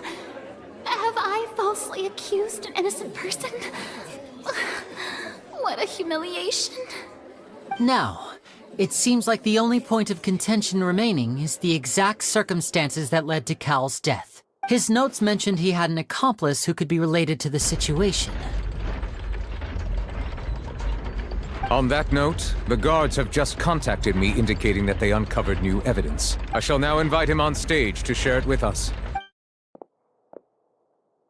Thank you, Your Honor. We were just inspecting the luggage of the other people involved in this case. And we found an identical sample of the water from the primordial sea among Linny's personal effects. What? That can't be. Oh, I see. Well, how wonderfully comedic to have your own counterattack only to come back and wound you. Does this not clear all doubt? My dear citizens, my loyal audience, allow me to present my reasoning and bring this performance to a swift close. Linny did not need to take part in the dissolution of the young woman at all. Indeed, he did leave the scene via the vent. Having made modifications to the props beforehand, his accomplice Cowl then caused Halsey to vanish using the water from the primordial sea. But upon his return, in cruel avarice, Linny desired sole credit and prepared to do away with his partner in crime. Ultimately, he knocked Cowl out, and the tool meant to cover the crime up also became a murder weapon. Now, as much as I regret having come to such a viciously straightforward conclusion, it does seem that the famed Fatui is quite the cold-blooded and ruthless organism. Am I right, Mr. Linny? We've used up all the evidence we collected. There's no way for us to make a rebuttal here. Is this the end of the road? Oh no! Paimon can't think of anything either. It doesn't look like there's any way around this. Seems using the water as new evidence was too good a move. Why did this have to happen now? I think we've all seen enough now. And we have ample witnesses to my flawless reasoning. I believe this is indeed the finale. Now then, my good, noble Chief Justice, should we not, in your view, move... Excuse me, everyone, but I must interject. Miss, I must ask you not to shout and to respect the ongoing legal proceedings. Oh, come on. Don't be hasty. I have a good reason for interrupting, you know. Now, would anyone here like to take a little break from all this debate and see a little magic? I'll show you an amazing trick, one that can bring a young woman who has disappeared back in the flesh, right before your very eyes. Please, do the honors, Mr. Linny, if you would be so kind. What in the world is she saying? No offense, miss, but miracles like that are beyond my scope as a magician. Come on now, don't be silly. Magic is all about misdirection, isn't it? It often conceals the truth while presenting a fascinating illusion. But once everyone believes the illusion, can't magic reveal the truth to them once again? And wouldn't such a trick be the most marvelous finale to today's performance? Come on, Lenny and Lynette, give it another go. Don't worry, Spina di Rasula has made the necessary arrangements on your behalf. But as the magic makers and stars of the show, I think I should leave the final performance to you. I understand.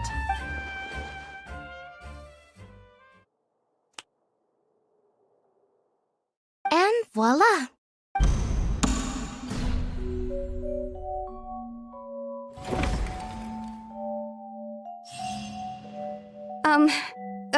Sorry for the interruption. Wait, isn't that Halsey?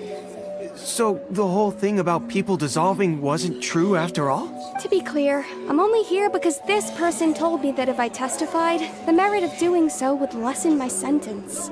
I was hiding outside this room listening to the proceedings because I was afraid that I would be the one put on trial. I was just feeling happy that no one had noticed me, and then before I knew it, she caught me. That'll teach you to underestimate us three. Where should I begin? I'm sorry.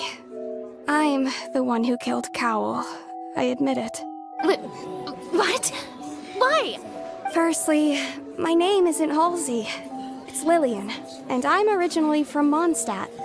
I heard that Linny's show was gonna be a real thriller, but I missed the chance to buy a ticket, so I stole one. That's how I make a living. I steal stuff here and there. And I'd never been caught before. But I was noticed at the harbor a few days ago, and I barely got away. Lenny was the one who caught me in the act. Hey, no wonder you look familiar. So you were the thief! Liddy even mentioned that you were pretty skilled. Well, and I thought that would have been the end of it, but then the number selector chose me. He even mentioned the Fortress of Meripede. That's a prison, isn't it? So you can imagine how shocked I was. I thought he was onto me for sure. So I played along with the show while looking for an opening to flee, but then I got water poured on me for no reason, and then someone jumped into the tunnel to nab me. I wasn't going to take that lying down, so I knocked him out and stuffed him into the box. There was nowhere to run from there, though, so I had to change my clothes and hide in a box containing performance costumes. I slipped out after the first guard arrived at the scene and continued hiding inside the opera house. Can a person even hide in there? But I swear I didn't know that the water tank would fall down. Really, I swear it. Had I known that, I wouldn't have put him in the magic box. I may be a thief, but I'm no killer. Well, that makes everything pretty clear now, doesn't it?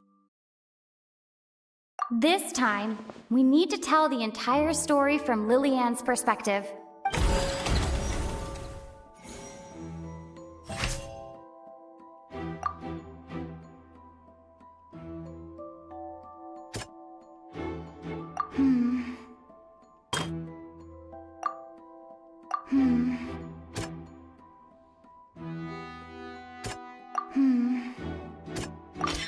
The strange sound wasn't from a fight.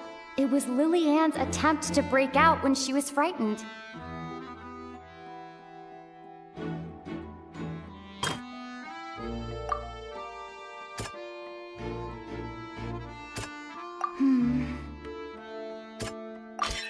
The flower vase was not broken to cover anything up, but was smashed during the struggle between Lillian and Cowell.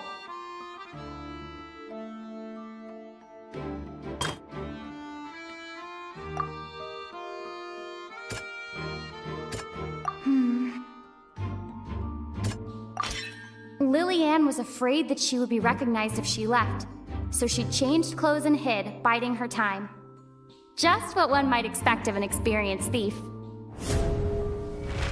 And it's Ace Detective Paimon time! Having been selected out of the blue, Lillian panicked. Her panic only intensified after she entered the tunnel and had water poured on her head. So she kicked the door open, producing the thud we all heard. Hearing the commotion, Cowl leapt into the tunnel, only to discover that Lillian had not dissolved. He did not know that Lillian was not from Fontaine, but was a thief who made her way in by stealing a ticket. Mistakenly believing that the water from the primordial sea needed time to take effect, he tried to force Lillian back into the box. The two broke the flower vase during the struggle, but Lillian came out on top, knocking Cowl out and putting him in the box. With no way of escaping, she changed her clothes and hid in the costume trunk until the performance ended.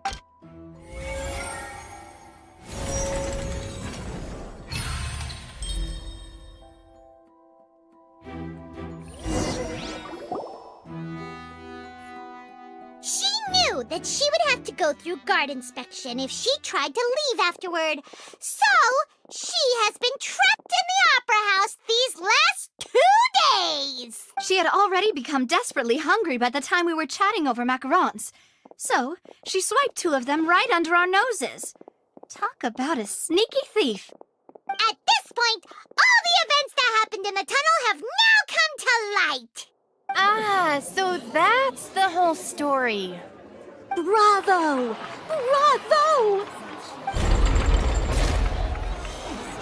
Now then, Lady Farina, do you wish to speak against the defense's statements? Please answer the question, Lady Farina. Also, if I may add, the trial has not yet ended. As such, I request that the prosecution not leave the room before the proceedings have concluded. What, are you reading my mind now? No, I have no further arguments. I admit defeat. But really, could you at least have left me with some dignity? Wow, look at that! She's like a deflated balloon now. If there are no objections, then as the Chief Justice of Fontaine, I shall once again repeat the full sequence of events. The actual perpetrator of the serial disappearances, Cowl, selected his next victim from the audience reservation list. With some modifications to the selector, he could ensure that the pre-selected young woman would be chosen. To cover up any evidence while committing the deed, Cowl thought of allowing the water tank to fall, which would conceal the water left behind after the young woman was dissolved. He also tampered with the rope suspending the water tank, using the fireworks at the end of the performance to cause the tank to drop and hide the watermarks. He poured the water from the primordial sea into a balloon during the preparation of the magic box and stuck it to the box's lid.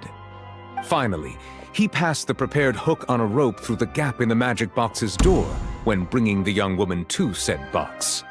When the magic trick officially began, the box containing the woman was lowered into the tunnel, tightening the hook rope and bursting the balloon containing the water.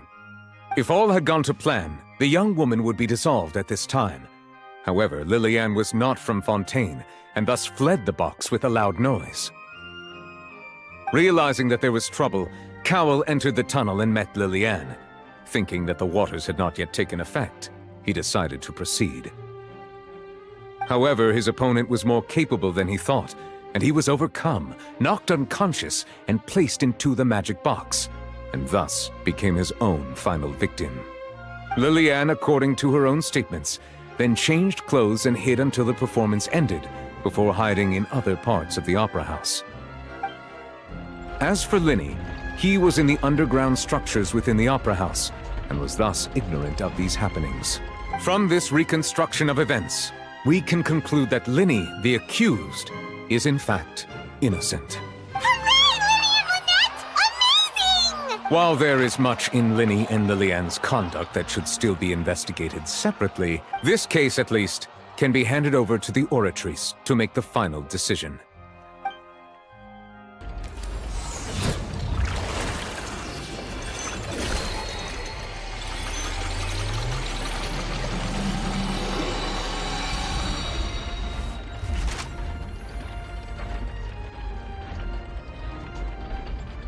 As such, Linny and Lynette are officially declared not guilty.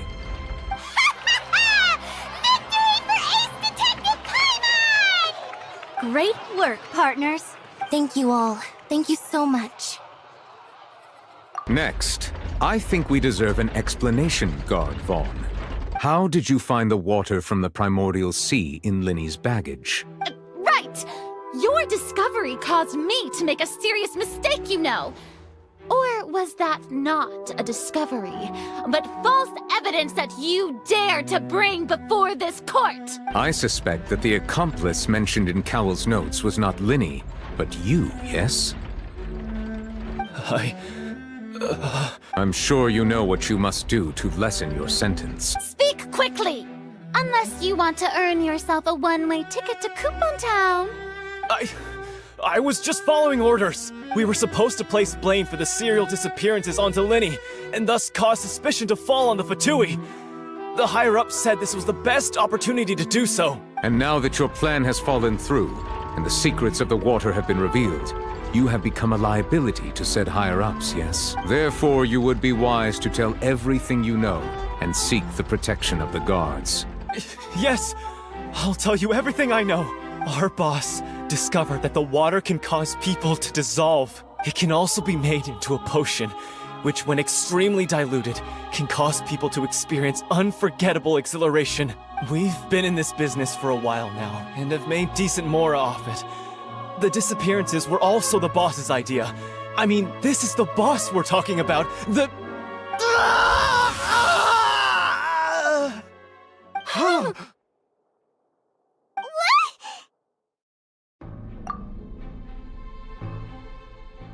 And now he can no longer talk.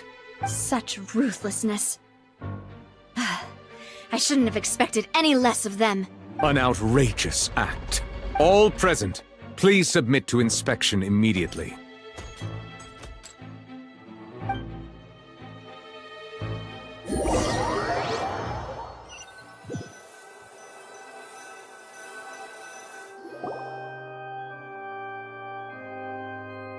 So, we're just going back now?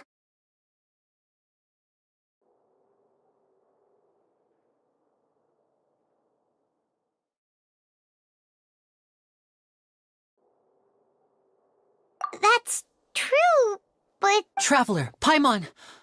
Please wait. Linny... I know you may not want to speak to me right now. Maybe you don't even want to look at me. But still, let me thank you again for defending me to the end, even after you learned that I'm a member of the Fatui. I guess. But regardless, I'd like the opportunity to set things straight. I didn't approach you with any ulterior motives or ill intent. I've spoken to you as myself, just plain Linny this entire time. As for why I'm a Fatus, it's because the goals of the House of the Hearth align with those of an orphan like me. That's all. That was how Father, who you might know as the Knave, approached recruiting us back then too. The Knave? The one who controls the House of the Hearth? She's your father? That's right. And since we're here, I was wondering, would you mind hearing a story?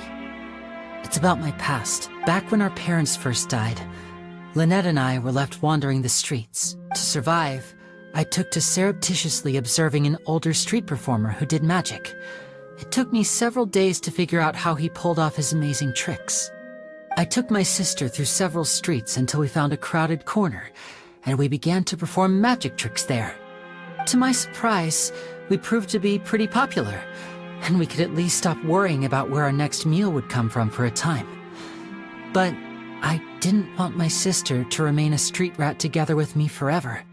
Before long, an aristocrat came to me and claimed that he wished to take us in after watching my performances.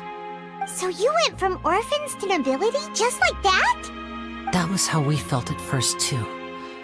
As if fate was on our side and we could say goodbye to those painful days. But I gradually discovered that while we were called foster children, he was really after my talent for magic tricks. He would constantly take me to all sorts of banquets to garner attention, which he would then use to expand his social circles. That doesn't seem too bad either. Better than roaming the streets at any rate. It took a while for me to realize just how dark his heart really was.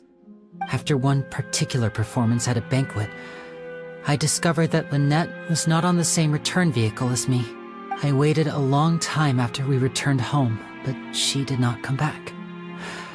I went to that noble's bedroom and asked him about her whereabouts.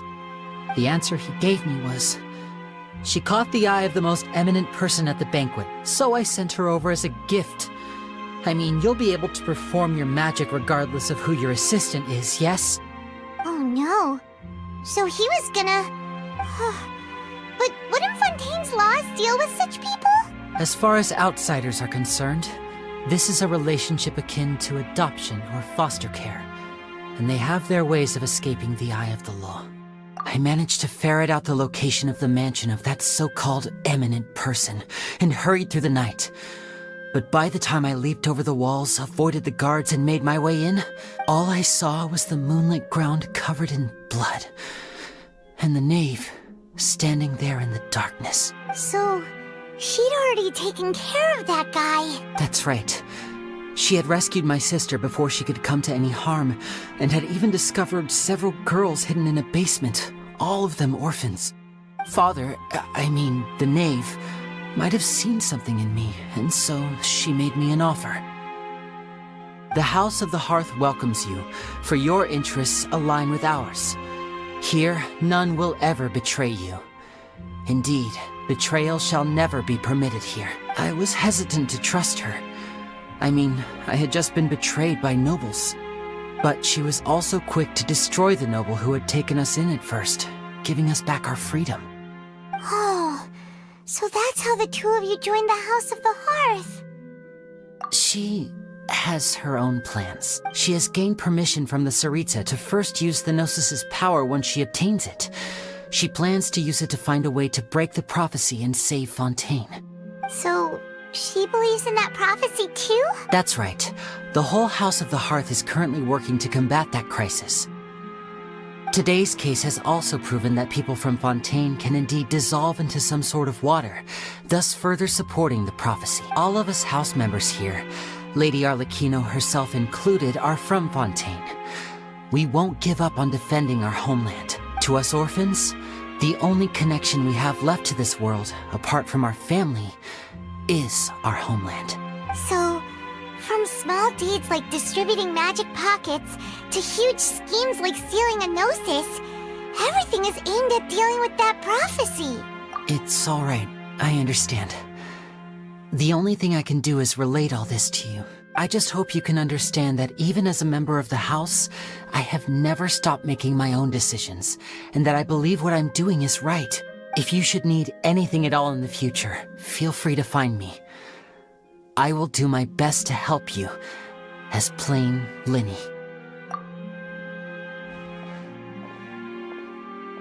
Bye, Linny!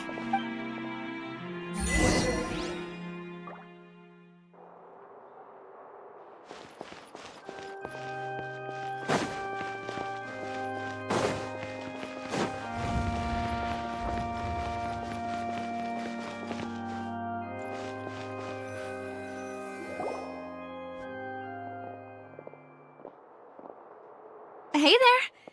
What was with the disappearing act you pulled right as the trial ended? Were you looking for us, Navia? Well, this whole thing isn't exactly over, is it? I do feel that we're getting closer to solving the serial disappearances case, though. Don't you think so, too? Huh? What's wrong, my dear partner?